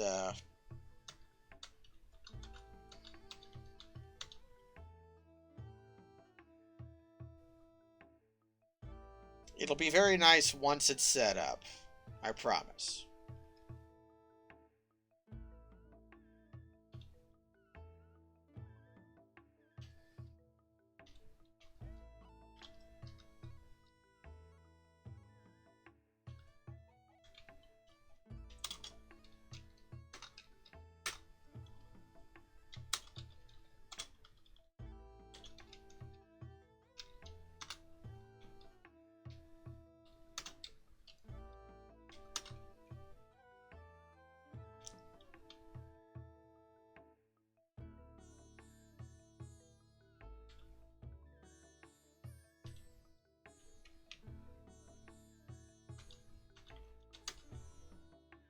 Get a dining area set up.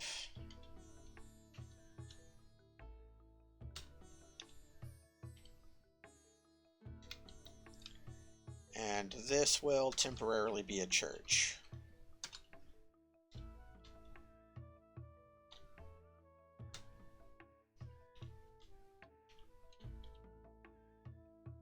turn off visitors for now, because I've been having werebeast problems with visitors.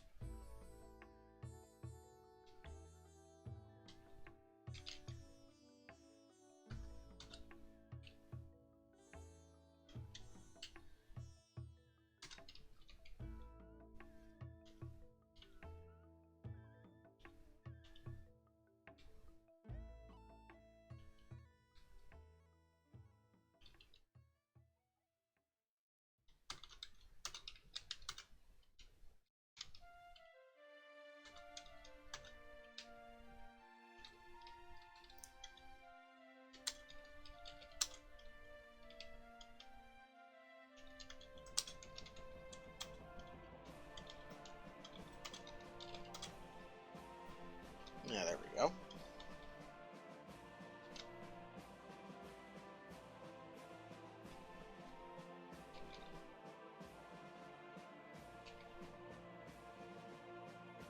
It's going to be a big-ass storage room.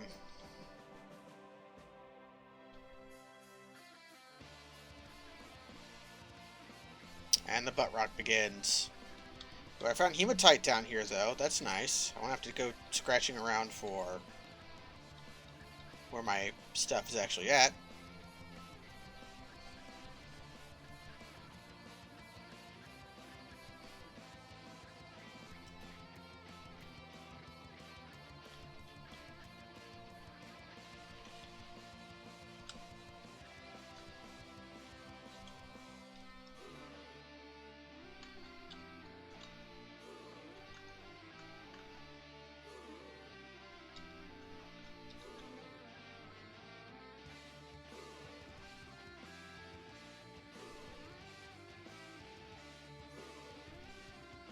Those cage traps won't be terribly effective, but they'll do something.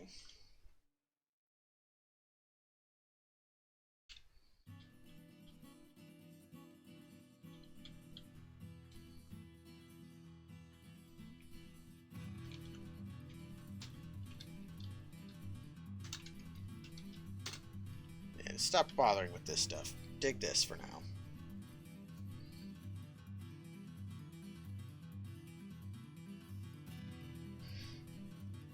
No caravan to worry about yet, although I'm going to have to divine how to hell to get my...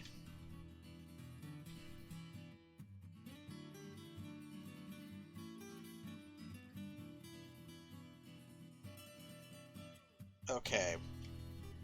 There might not be an aquifer here.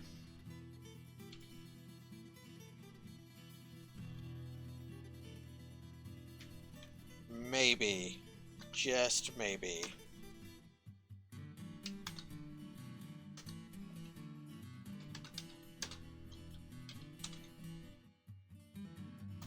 Do this intelligently, though. You check one layer at a time.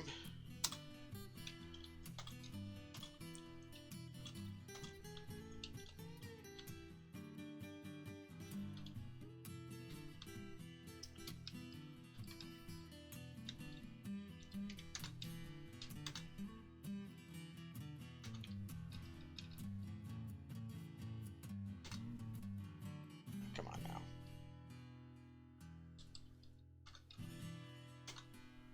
That's where my depot will be.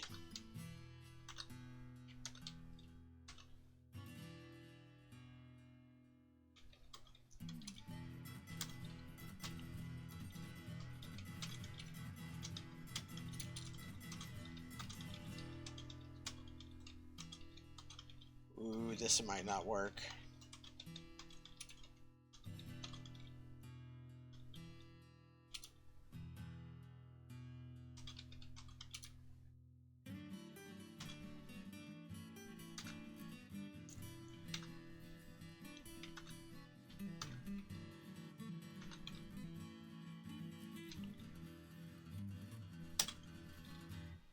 Just why you check one at a time.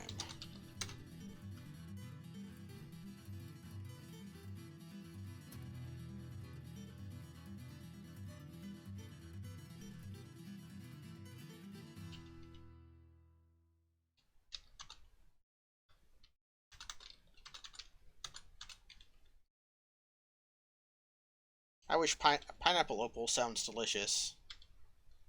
Is it something you eat?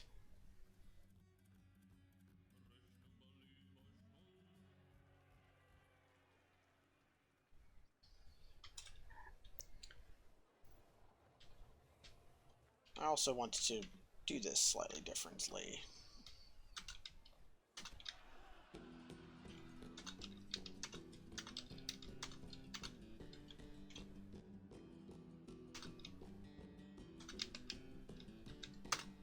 Okay, that'll be what I want.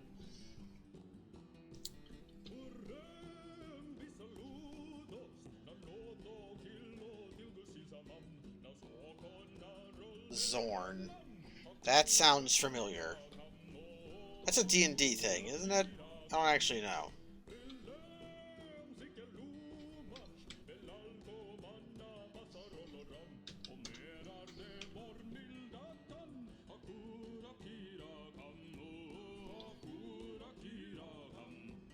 It's a NetHack thing.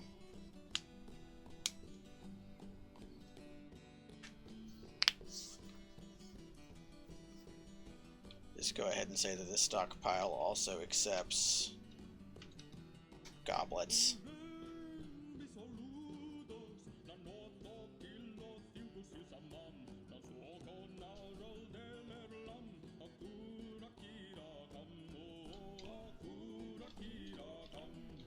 Well, it's about time I got my first still set up.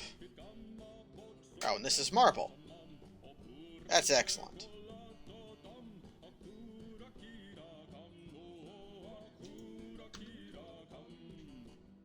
We still have a little bit of booze. Oh.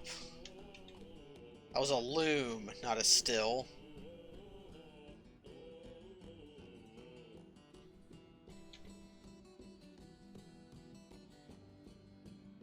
Yeah. They're both L, but one of them is capital L.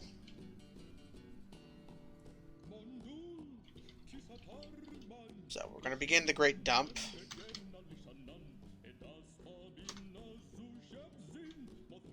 I'm going to haul that rock up to this zone here, which is my dump. It's autumn. We're probably going to have shit to trade with the dwarves.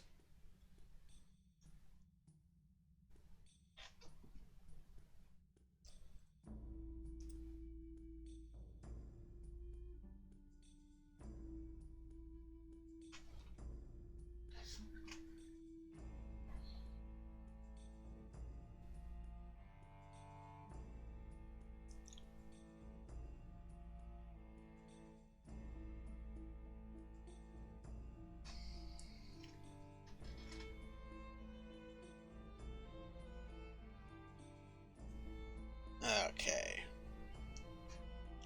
So let's see if we can get our fortress up and going this time. We take a look at our dwarves.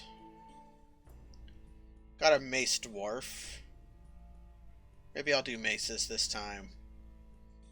Although he is very weak and very non-agile.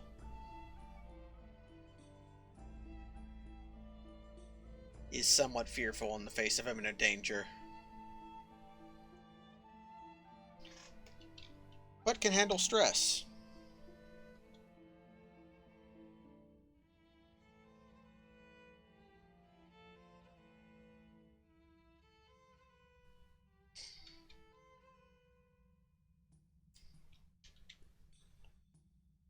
Need to get a bridge built. Can I build this out of cobaltite? I can. A nice blue bridge.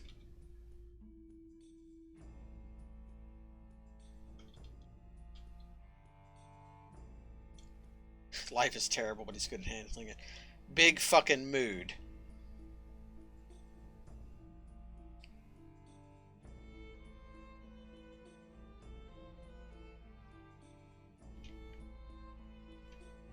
This is how stupid I am.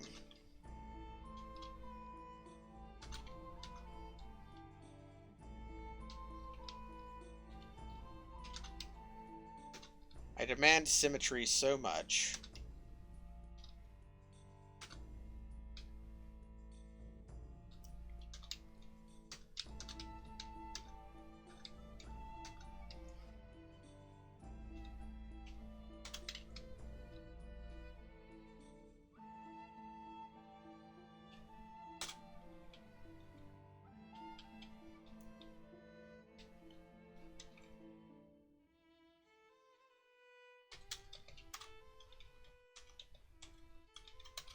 I'm doing downstairs on purpose.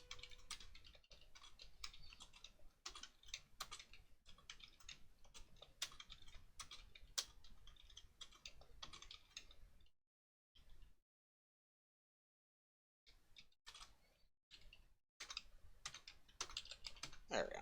So it's gonna be a trader entrance. I want that to be lined up with the main staircase. I want this to be lined up with this. I demand it.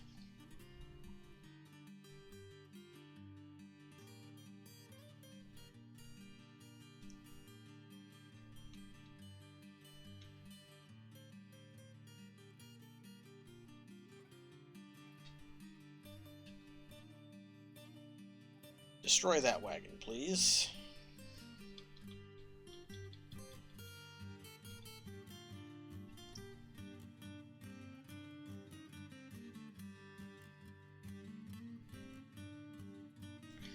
Yeah, it's getting full. It's slowly filling up, but it won't go anywhere. It's completely walled off.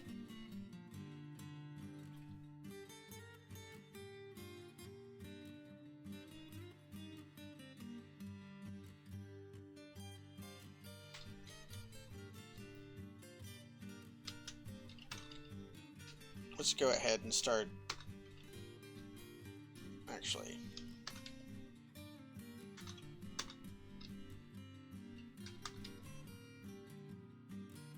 Let's sequester all my unruly animals. Mostly so that nobody tries to adopt them.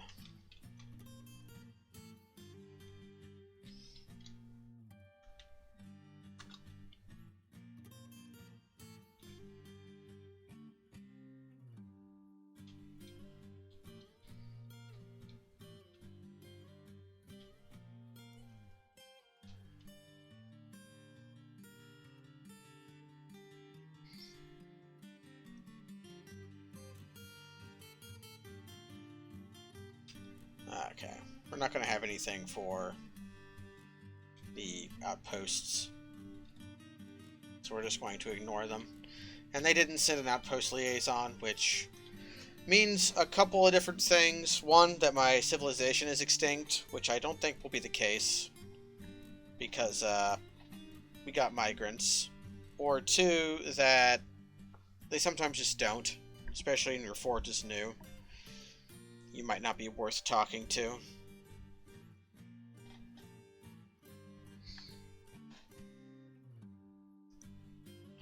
This green ore over here is Garneritite, which is the ore of nickel. But nickel is not a very good metal.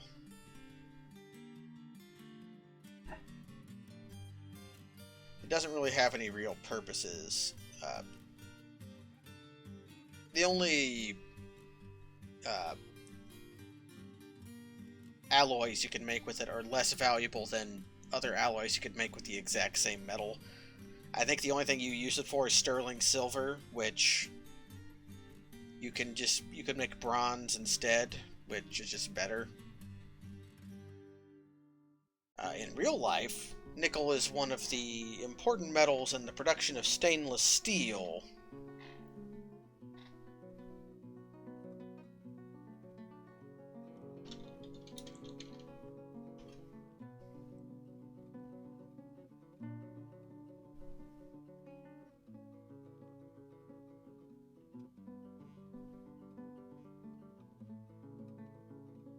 Which is very, very powerful.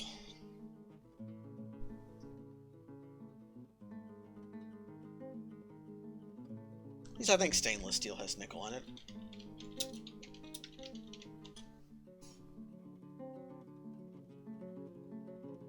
Yeah, nickel is used for stainless steel. Uh, Prevents steel from oxidizing as easily.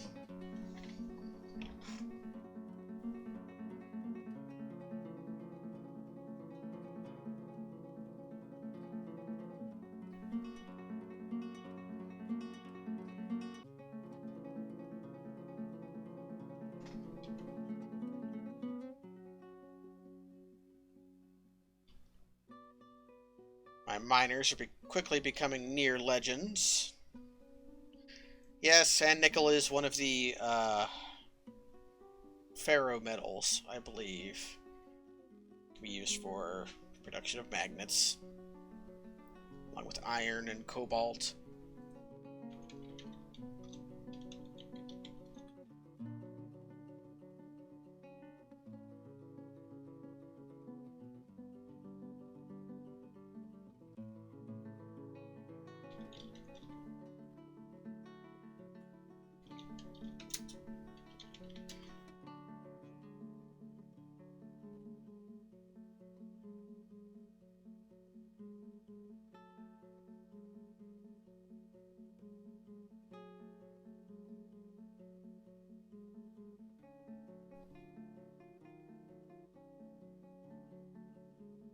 Yeah, I think the biggest physics thing that would be the next thing they would want to change would be cave-ins. Because cave-ins are very unrealistic right now.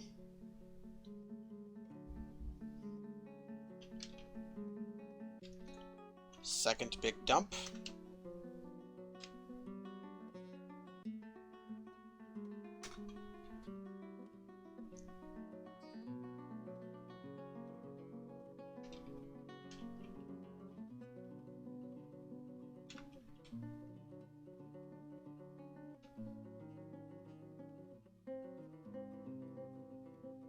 After we have our big dump, we can get our stockpiles actually set out and start getting things set up to be useful.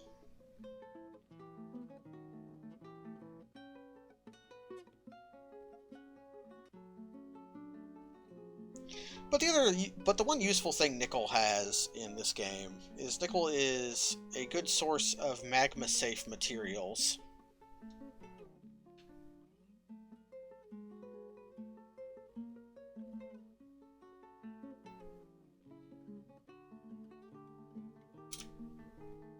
For some reason, nickel will not melt in... Was I completely out of booze? Yeah, I was out of booze. That's why everybody has the down arrow. Just they're thirsty. Ah, migrants. Just in time for the big dump. How many this time? Another 4? Or like 15 and throw me a curveball? 3. Nobody that good.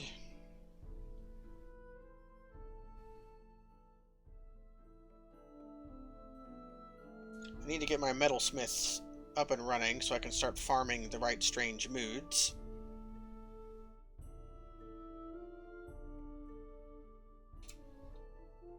I think I shall do that now.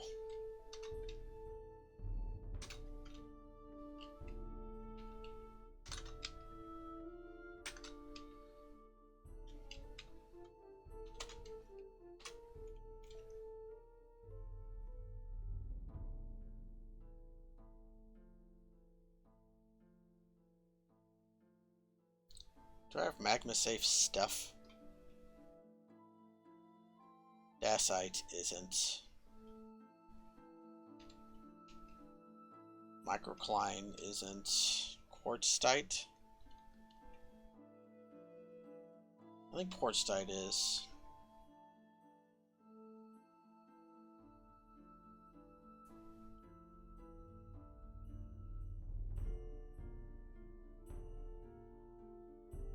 Yeah, quartzite is. That'll be important. I am in need of magma-safe materials.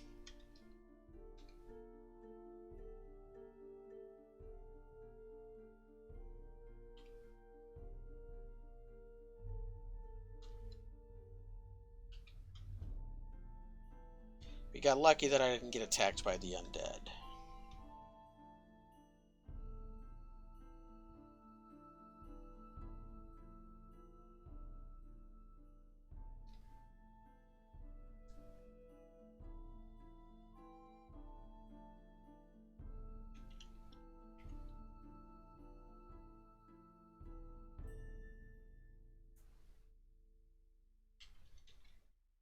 Let's move the cats in here.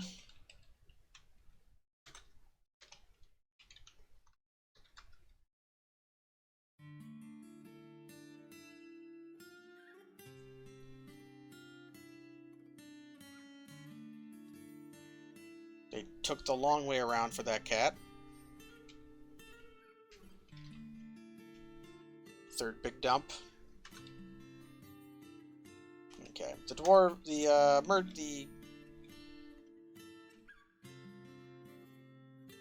the merchants have left. The only bad thing about missing the merchants is that it means that next year they'll bring shit.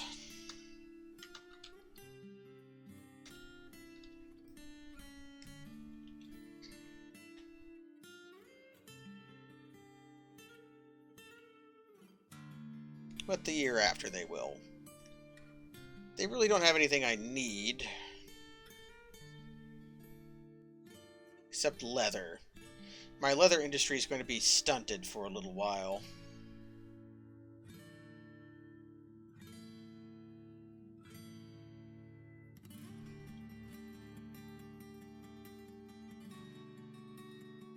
Somebody brought a cabbie boar. Or cabbie. Cavies are terrible because they don't produce any good butcher materials, and they are pasture animals. One of the big appeals of cavies, raising them in real life, is that traditionally they were raised as a meat animal because they were fed table scraps. So they were basically free to keep in your house, and you could eat them.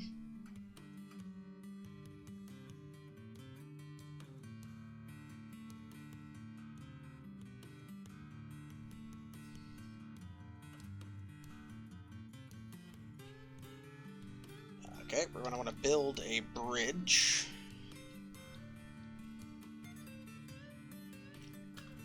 We're going to want to build it out of quartzite.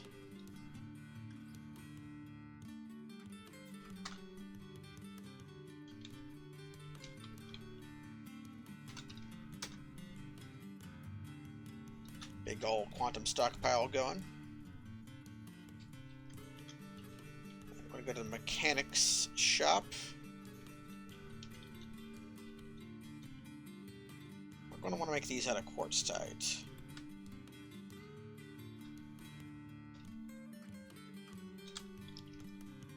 Because we need magma-safe mechanisms.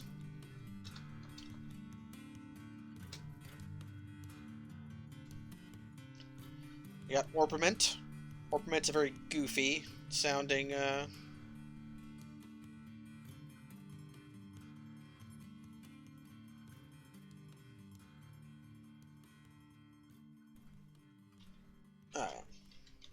going to want another bridge here. Also made out of quartzite. Although, I could make it out of gabbro. I hate some gabbro, which is also magma safe. Not orbiment, but orbiment.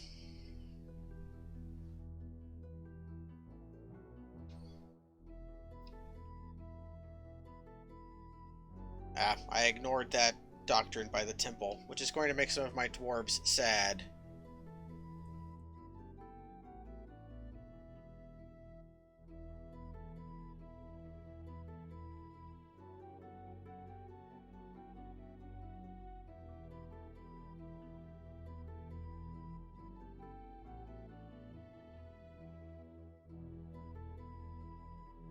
But my dwarves aren't that sad, at least not yet. For instance, if I can find our saddest dwarf is this guy.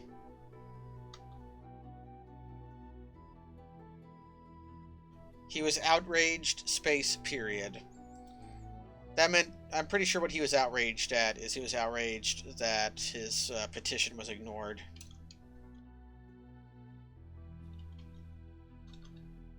Let's build a lever. Now this lever doesn't have to be magma safe.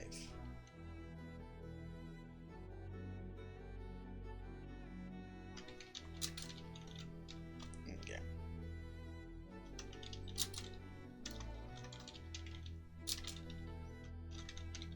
So forge cistern control. This one over here will be our magma miracle, as I've been calling these bridges.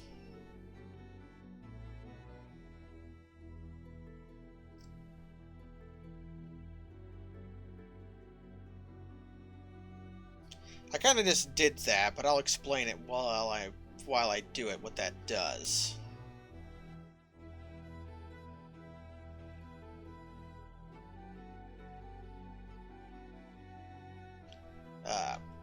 Essentially, having ramps down here and a bridge here,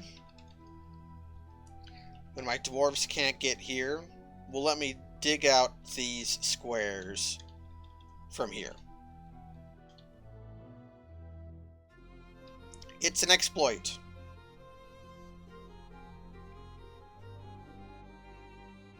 If I couldn't use the exploit, what I would do is I would dig upstairs, downstairs, all the way up along the side until I got to here. And then I would channel these out, which would cause this to stop existing, and then the magma would flow all the way down the stairs and into my cistern. But that is slow and inefficient and would cause lots of fluid physics, whereas this will be fast and good.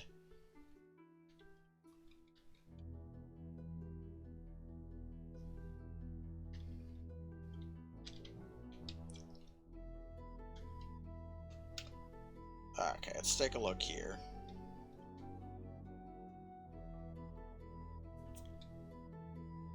This is an aquifer.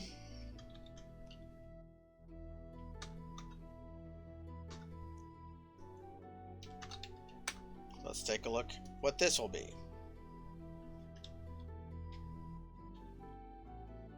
In fact, I may just want to go up here.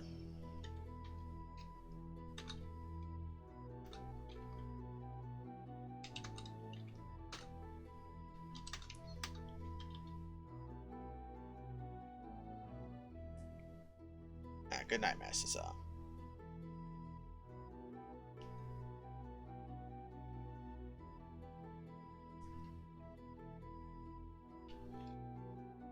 man, that's almost what I want. Okay, that is what I want.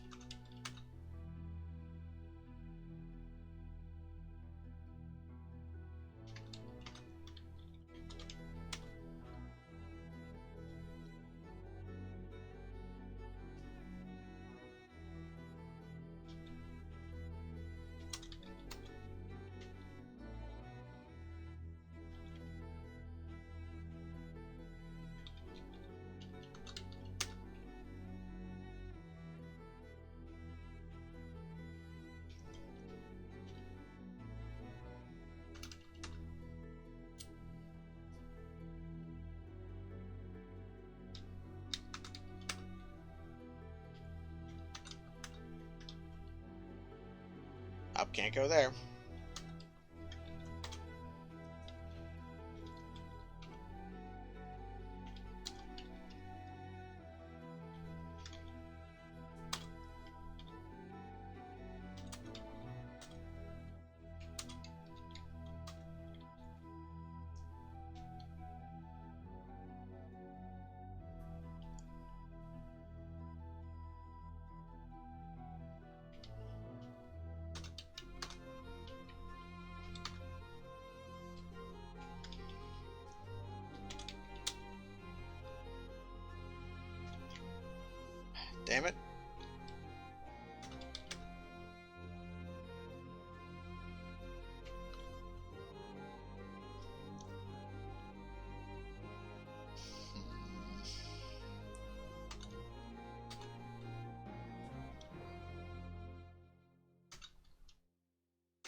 What is this?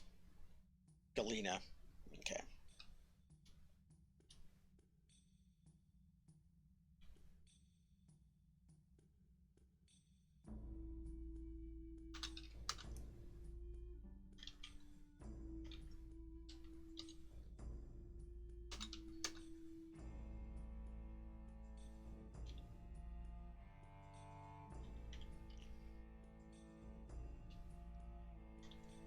Well, may have found a way down.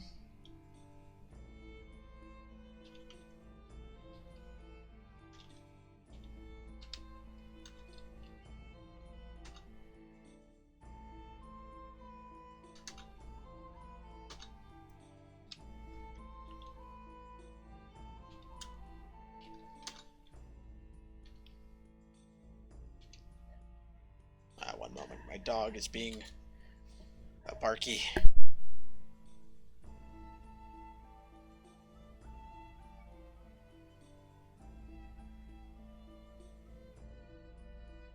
Wanted to say hello and complain.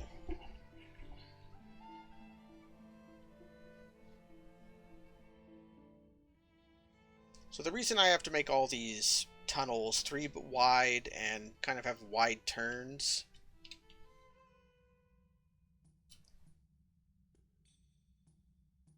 is because wagons are not particularly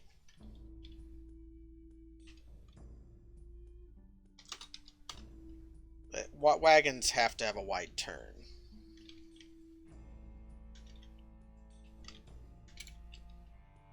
They have a very bad turn radius. Wagons, technically animals in the game. How far this way can I get without?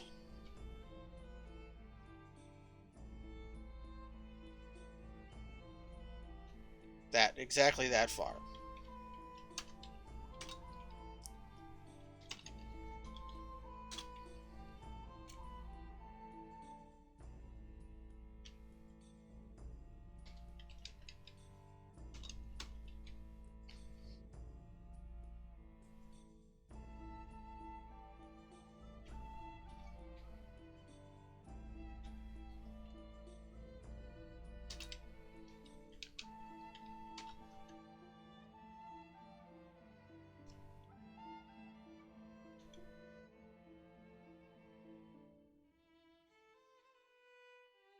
Okay, that's as far as I got.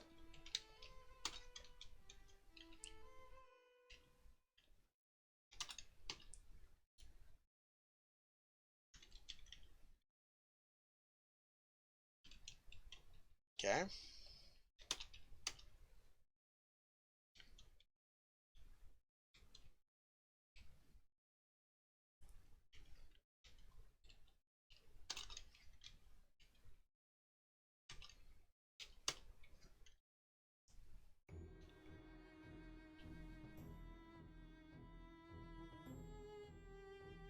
Okay, might have finally broken on through.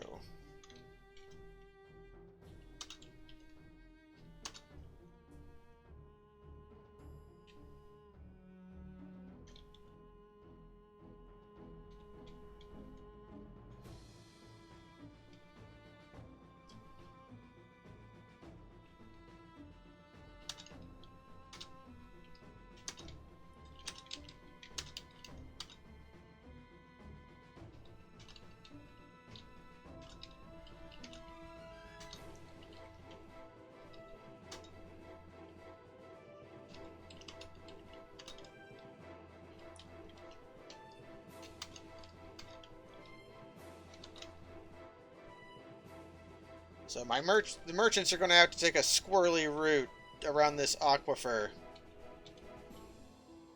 But they'll be able to.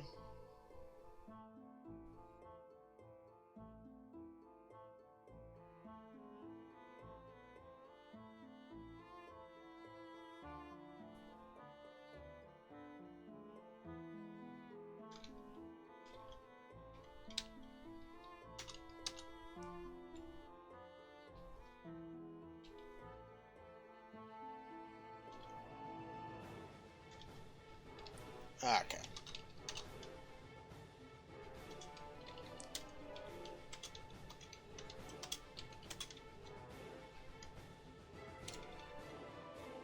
We should be home free.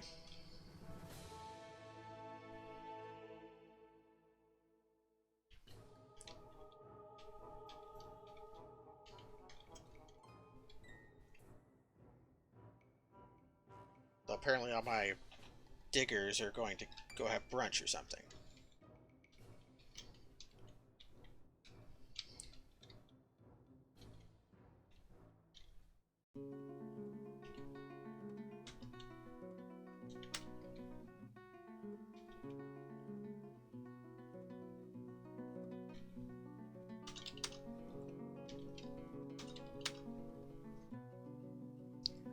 What are my diggers doing?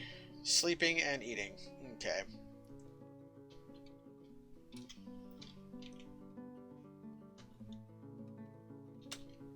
I have a big yellow depot. Okay, Magma Miracle is done.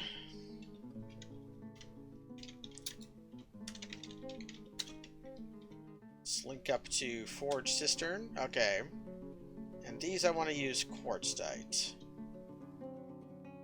Or quartzite, not quartzite.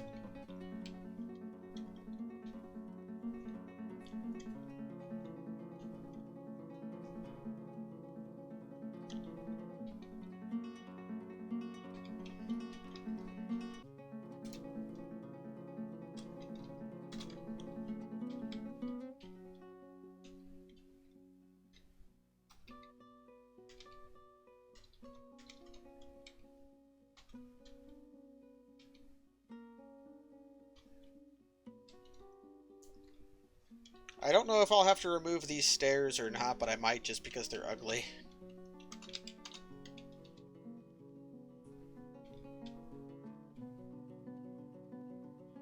Okay.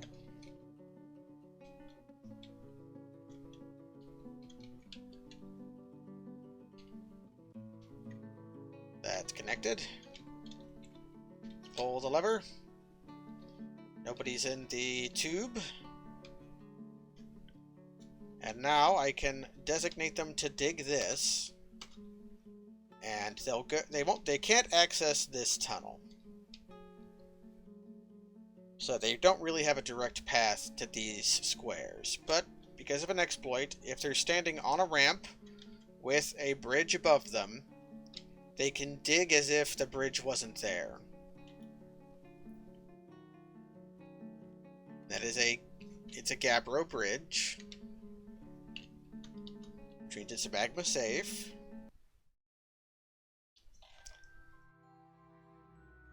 Yep, they're going down the side passage. Worst case, I somehow didn't make the bridge magma safe and it melts above their heads and they die. But at which point I've lost my miners after I've done most of the digging I have to do.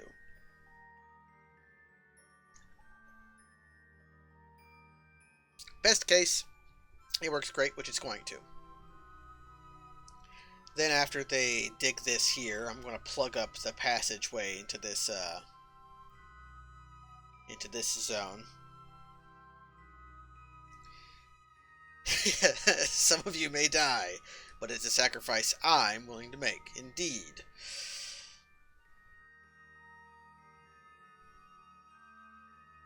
And then after that, I want to find a source of sand that I can keep relatively safe. Because I would like to get a glassworks set up. Glass is a weird thing where it's either a useless skill because you don't have sand, not useful because it requires fuel to make things that I've discovered the Great Magma Sea. Because of that. Thank you.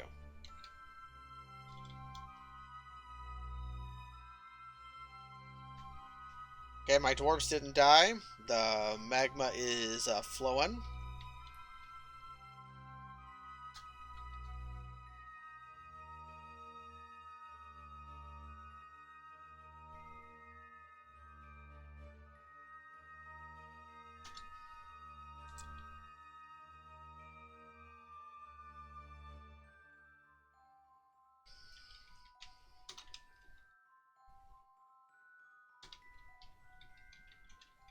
want to make sure they dacite.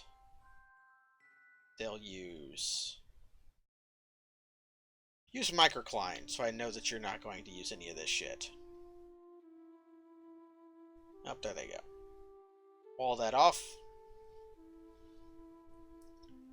And it's almost time to get our forges set up.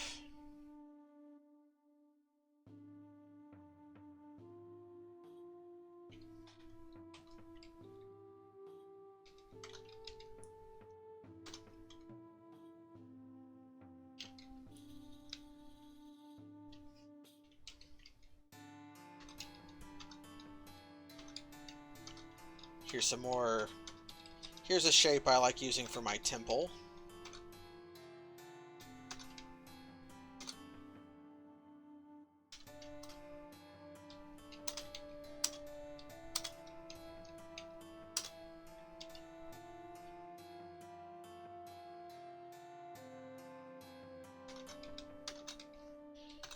And here's a shape I've been using for my hospital.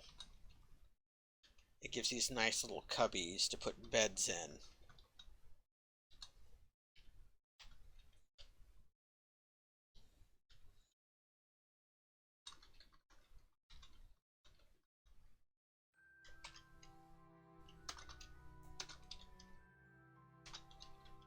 Although I tend to fuse these ones.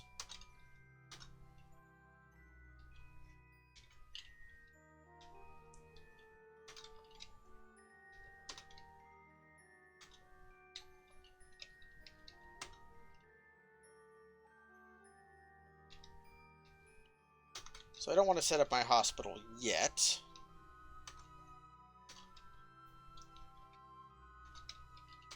What I do want to get set up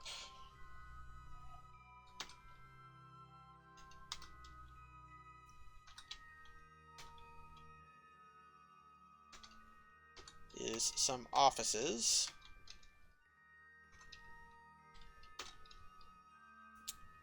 I did that unevenly.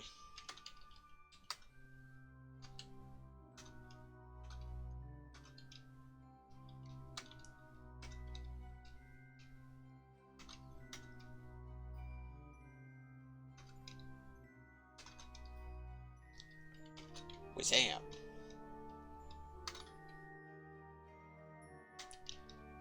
So we can get our managers and stuff set up.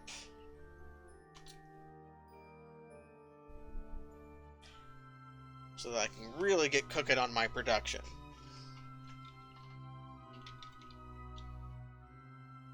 Ooh, this dump is going.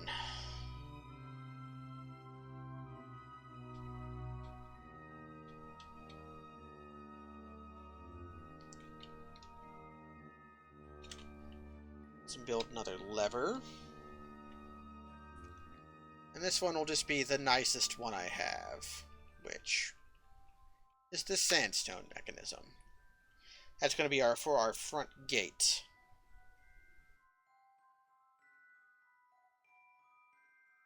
Now we have a kitten. That's good. That means we're going to make a food pile here. And this food pile accepts nothing but seeds. Don't forget to turn off prepared food. And then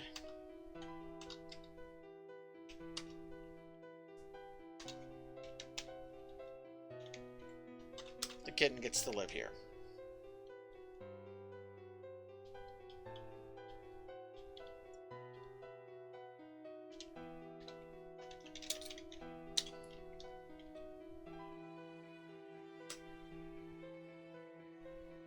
Use my nice mechanisms, please. Oh, I could have made the lever blue. That's sad.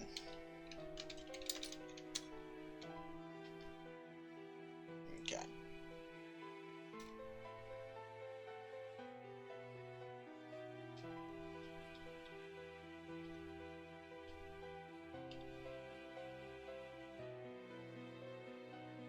The diggers are a-diggin'. That's just what they do.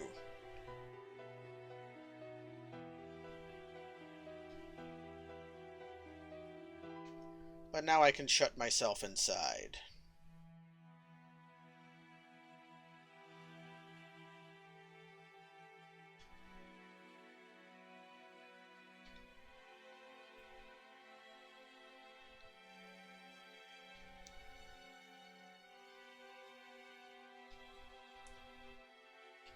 Going to want another lever. This one, microcline.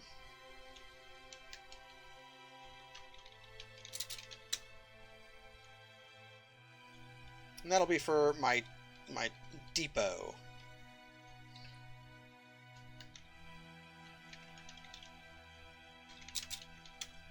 There we go. So I have a depot here. Is my depot accessible?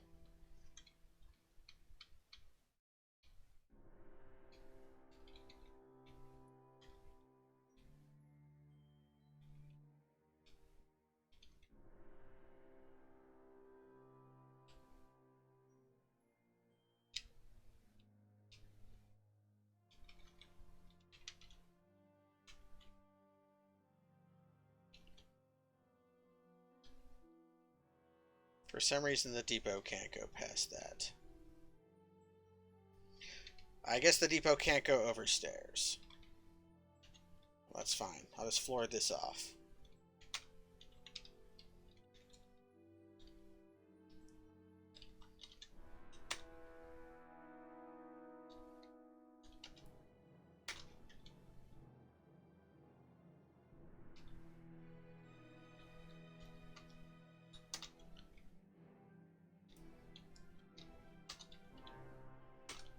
Also do that. I'll just cut down all of these trees.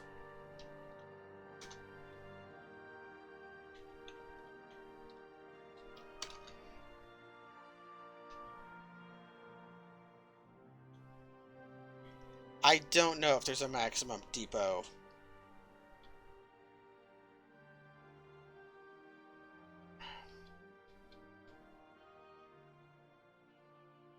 If there's a maximum depot pathing thing.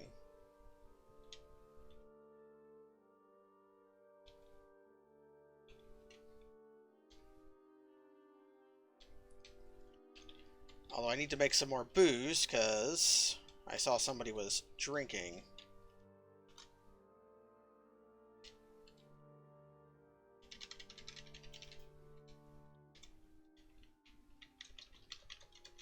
Just do that on repeat for now. And I need 2 tables, 2 chairs, 2 doors.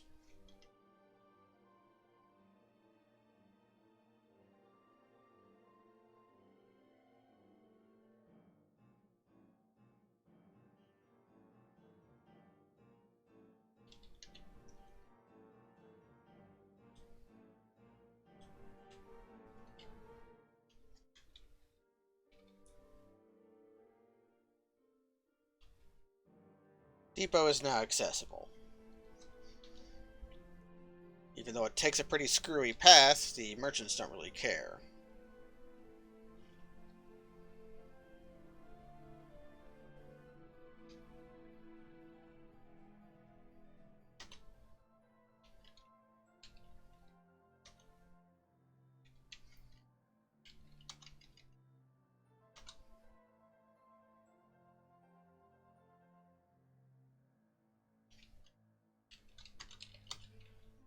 We're going to get our manager and bookkeeper up and running, because our dump is almost done.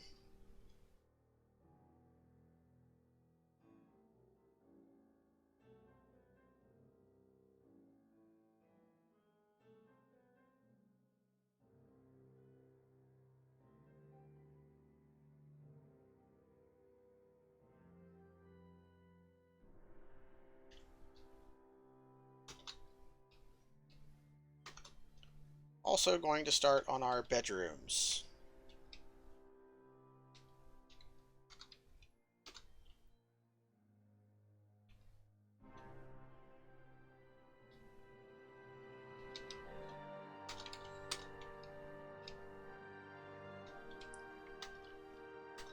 only going to do one branch of it first, though.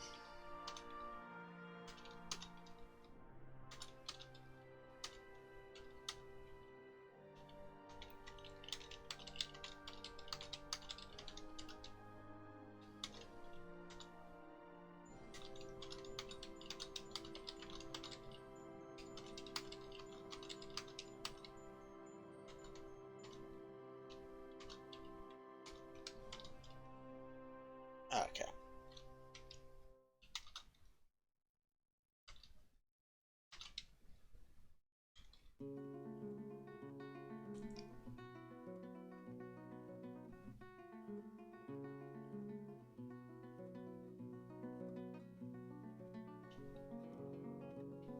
Okay. Time for a manager. Claudier, you're a manager now.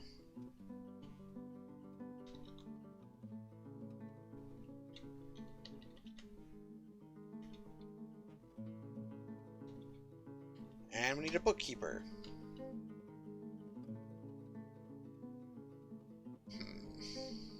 Furnace operator, you're a bookkeeper. Until somebody puts that chair down, though, you're not going to be able to work.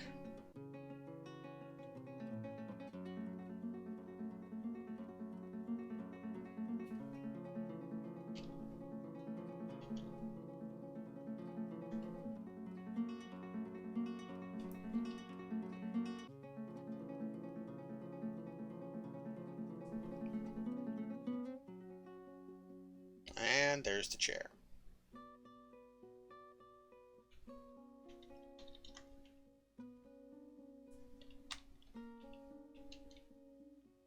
Mr. Bookkeeper. Fast. All accounts accurate, please.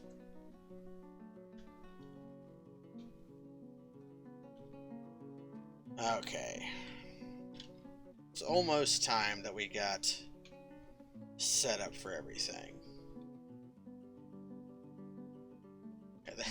The throne of accounting power. Ah, here's why that water disappeared. It froze. Although I don't know how they would get down there anyways.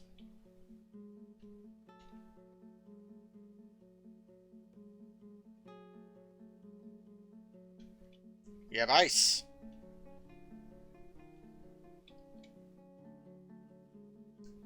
Let me make sure. Okay. In through here.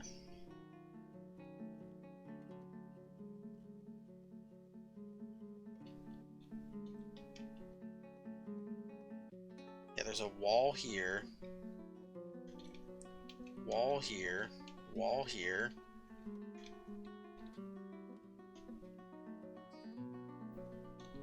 They shouldn't be able to get there.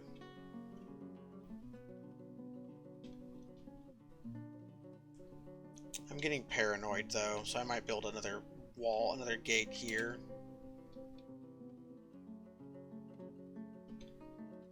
I really shouldn't be able to get anywhere near that water.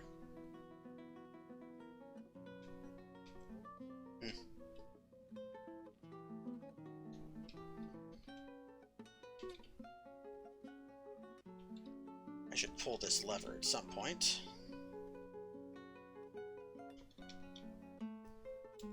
Lock myself in for freshness. Okay.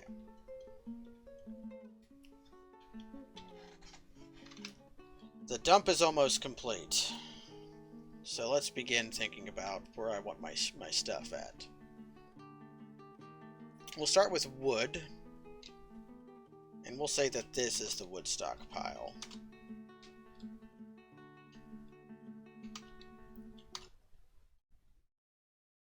I want a refuse stockpile.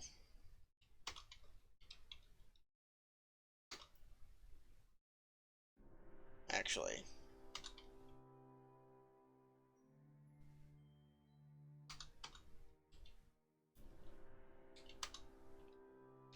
I want a refuse stockpile, and we'll say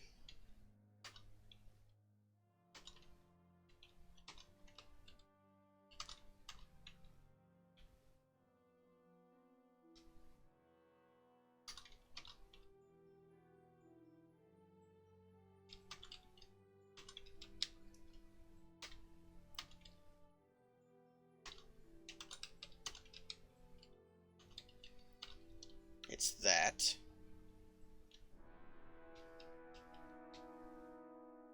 Although, this should be my animal stockpile.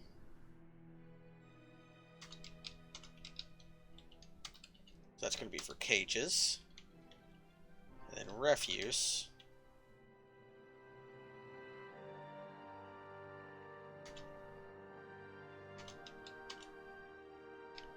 We'll do here.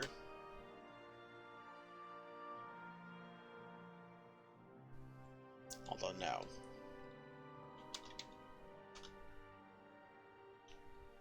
Ammo.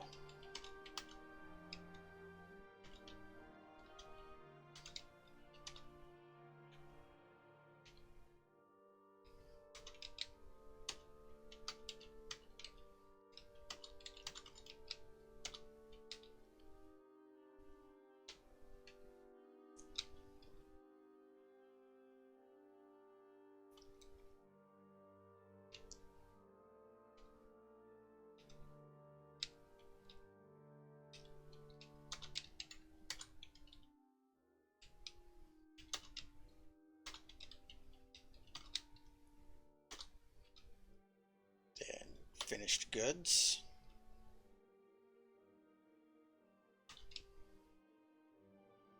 We'll make another furniture stockpile here, but it'll only be for mechanisms.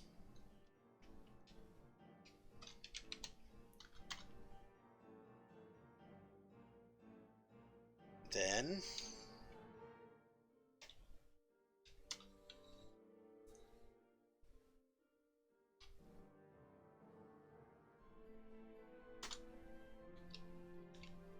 finished goods. Ah, damn it. Ah, well. We'll have gems. Truly outrageous.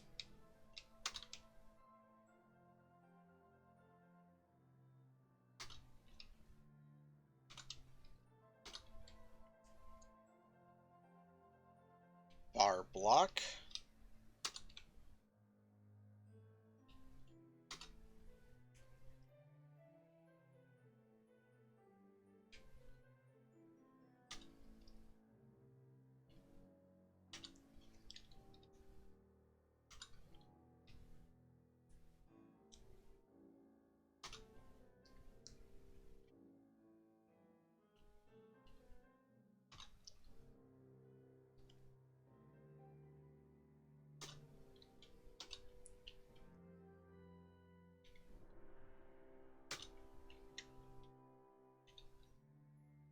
We'll turn on sheet as well. So is there anything I'm forgetting? Animal, bar block, furniture. Refuse I'll have to change. No stone, but gem. H for cloths, ammo, finished goods, weapon, armor. Okay, let's...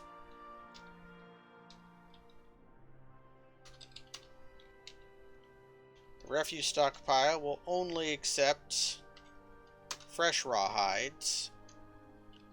Will not accept teeth, corpses, or body parts.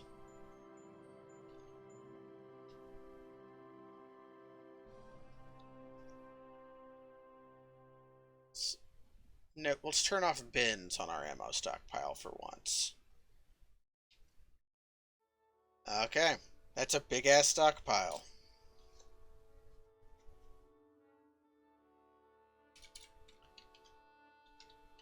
Which means it's time to turn off that.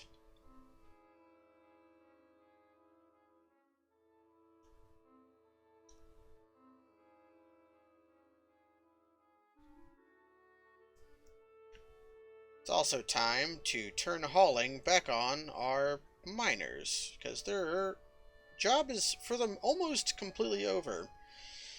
Well, for the most part over.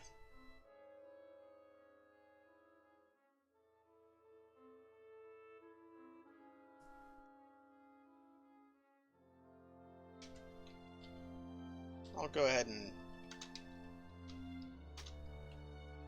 have them finish digging this out now that they're fast.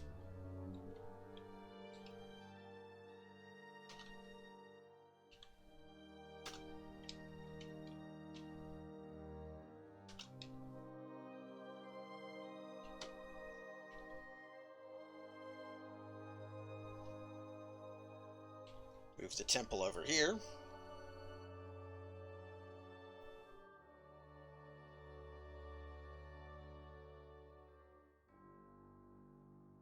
And now it's going to be a flurry of movement.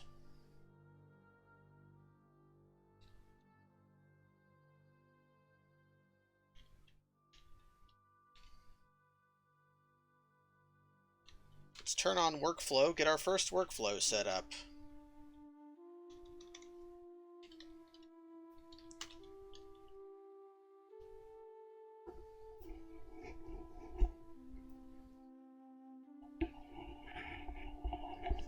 Adjust my headset a whole bunch for no reason. Okay.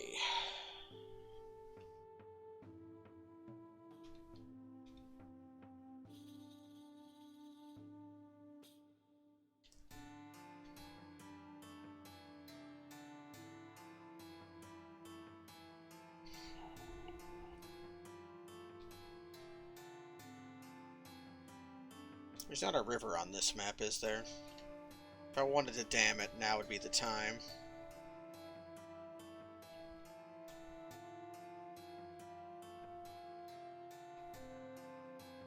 Huh.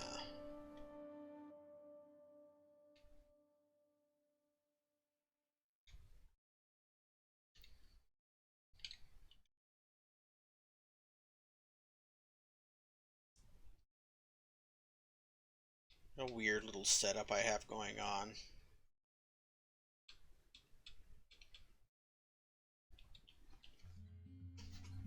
Okay.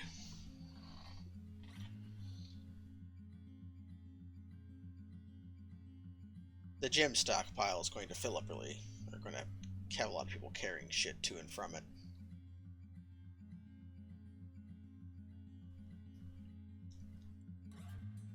We have the beginnings of a fort.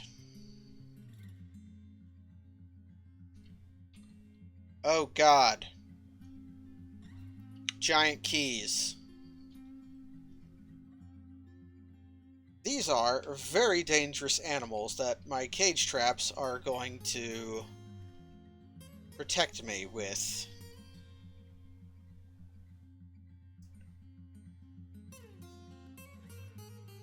Yeah, is my anvil inside?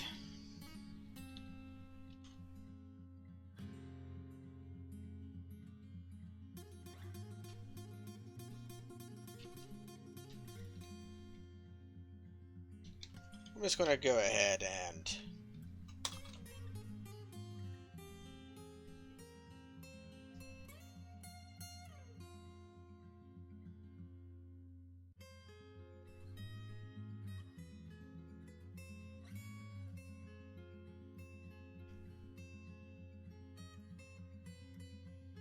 Come on, come mine this out.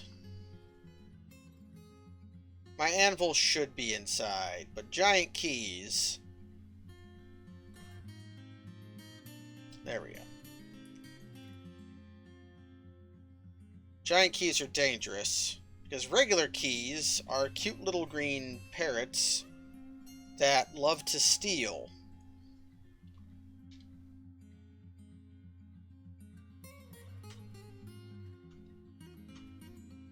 But we are just going to nip that in the bud.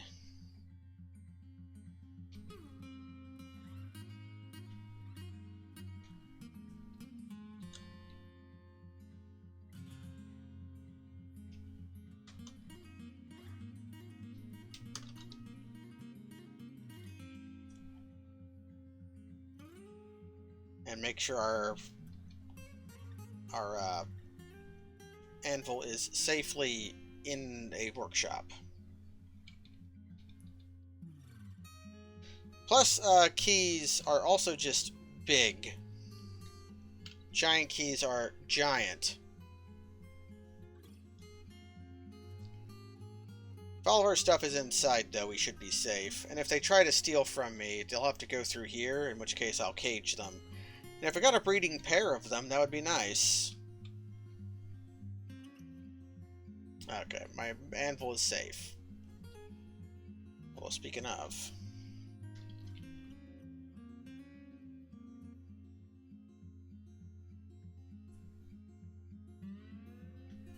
it's time for magma.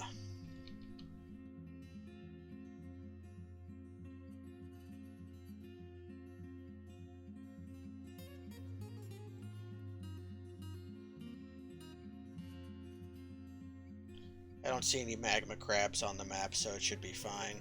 I forgot to set up some grates to keep the magma crabs out, but with the workshops overhead, so long as none of the things are exposed, they shouldn't go poking anybody's butts. Well, the real danger of magma crabs, though, is that your dwarf will punch or shove them, and,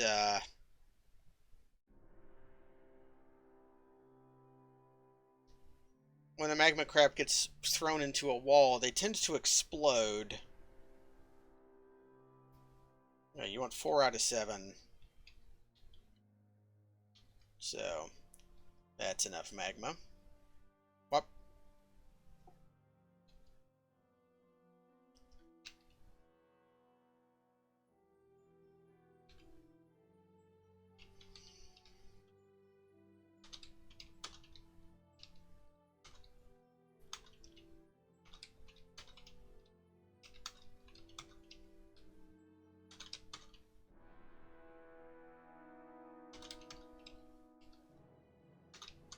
There we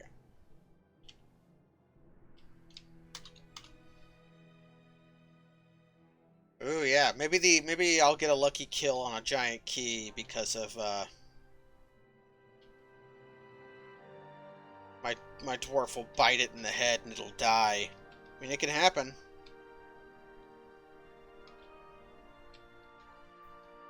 Let's go ahead and open the trader gate.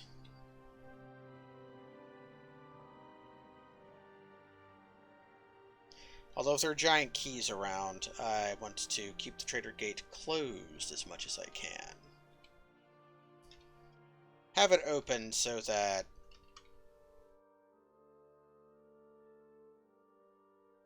the people hauling wood can take a shorter route. Although it doesn't look like they're taking it. It might not actually be a shorter route because of this screwiness.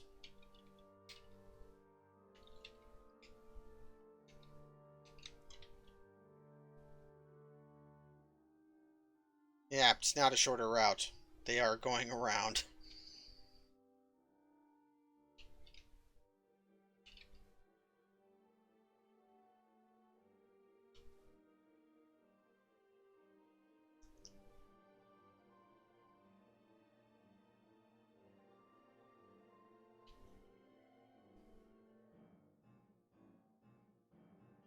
Okay.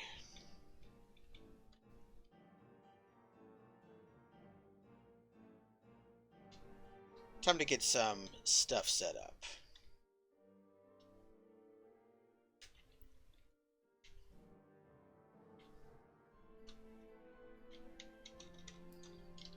Actually, get rid of that. Yes, delete. Pot of any material. 2 to 7.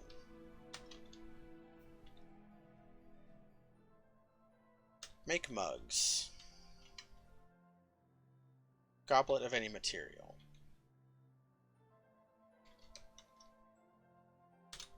Alright.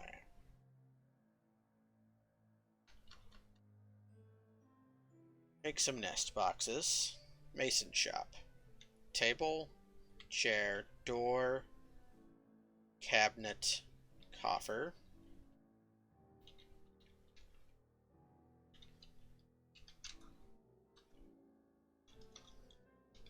And put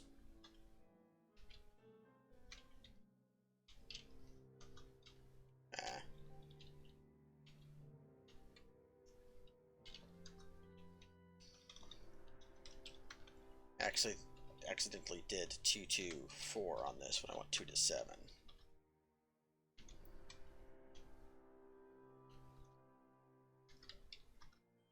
It's time for my mason to get busy.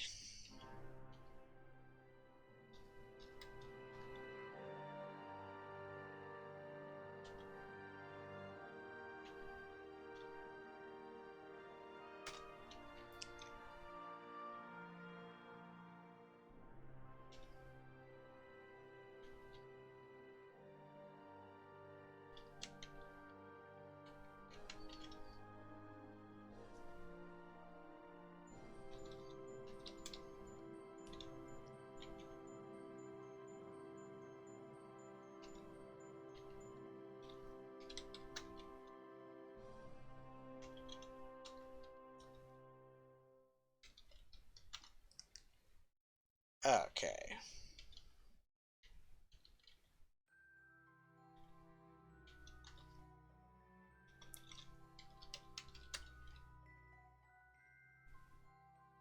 All that nice stuff is getting set up. And we get a magma smelter going.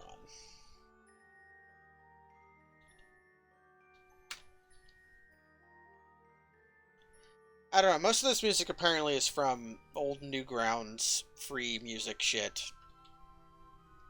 Some of it felt familiar to me as well.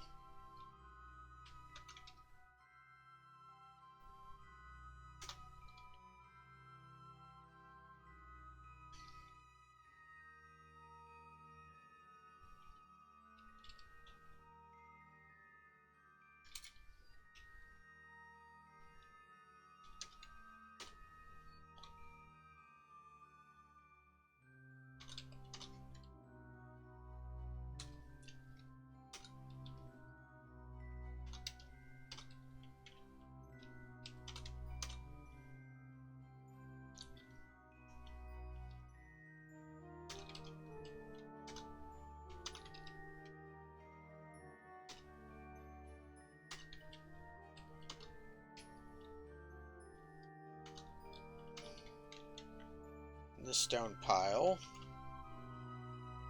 is going to have the iron metal stuff in it. And this pile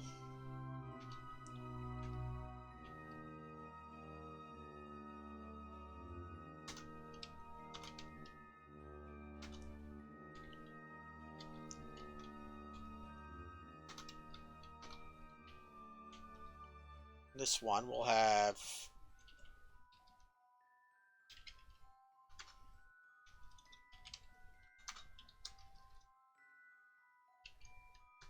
non-iron, non-garnerite ores. And this one will have economic stone. Although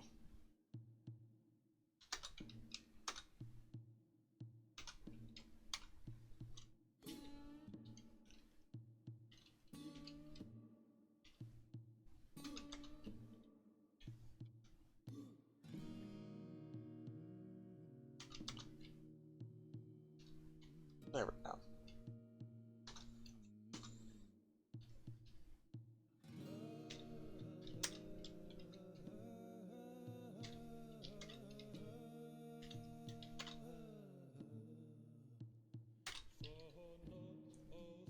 Let's use our manager to make 18 wooden wheelbarrows. And with that, we might call it his first. We might call that the first stream of this fort.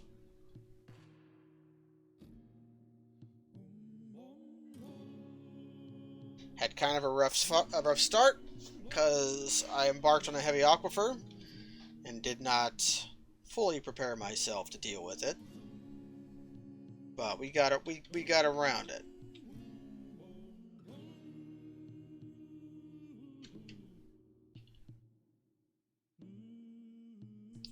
Our big dump still isn't done. Especially because we're going to have big dumps in the future as well. Big, juicy dumps.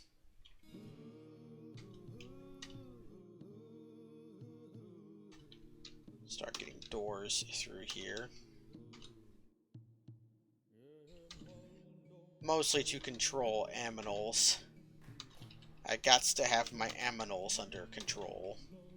Well, speaking of, time to populate the chicken coop. Which has no chickens in it, and probably never will.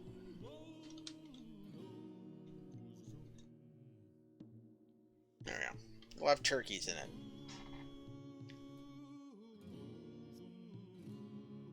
I'll always remember turkey coops, because my grandmother kept turkeys as a young woman. And she hated them. And they hated her. She was very odd. She's one of the oddest persons I ever knew. Legitimately, the kindness of a saint. But animals did not like her. I do not know why. And the turkeys would scream at her as she passed. And there were spring onions all over this place, because this was southeastern Missouri. Just chock full of spring onions. You can't avoid them. And the turkeys would eat the spring onions, but it would make them sick. So, while she would go out to the turkeys to take care of them, because she lived on a farm, because everybody did, in southeast Missouri in the 50s and 40s, the turkeys would scream at her, and the screaming would cause them to vomit, because they were ill from the spring onions they had eaten. So, her memories of turkeys were getting screamed at and projectile vomited at by horrible birds that hated her.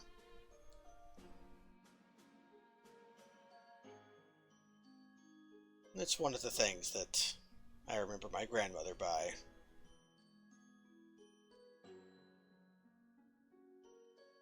Alright.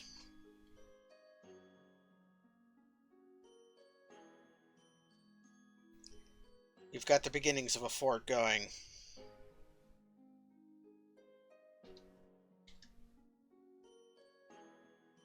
Although, I need to build some up-down stairs.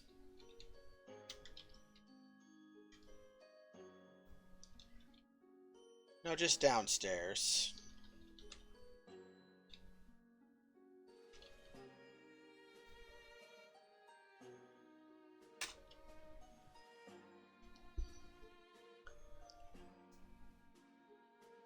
Hello, Counting Kiddings. Yeah, you walked in on the end. We're wrapping it up. This is about the first year of this new fortress.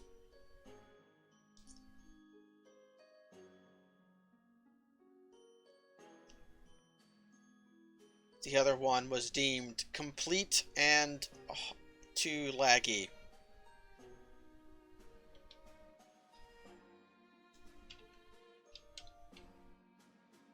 So you've got this new one, which has a volcano this time. I allowed myself a volcano.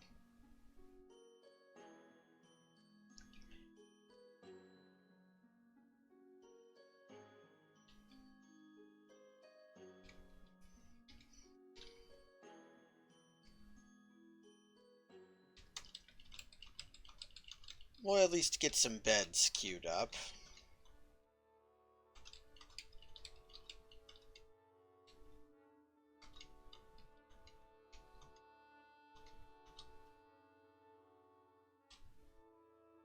So that's going to be it for now. Thanks everybody for joining. Next time, we're going to get our metal industry up and running, because I want to cheat some armor smiths. Yeah, a true dwarven luxury. Usually there's not a lot of volcanoes on your Dwarf Fortress map, but you can change the settings to encourage more of them.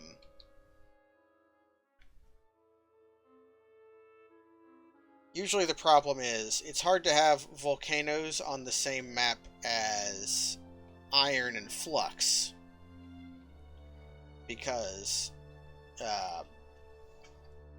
flux and iron are both more common in sedimentary layers.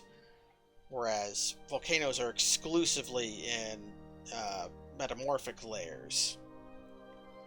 But if you juice the settings, you can have these two different layer types in different biomes just brush up right up next to each other, which is why we have sandstone over here and obsidian over here.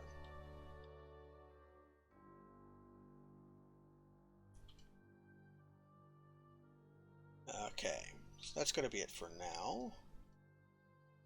Oh, one last thing. This, my carpenter shop also needs to make cages on repeat.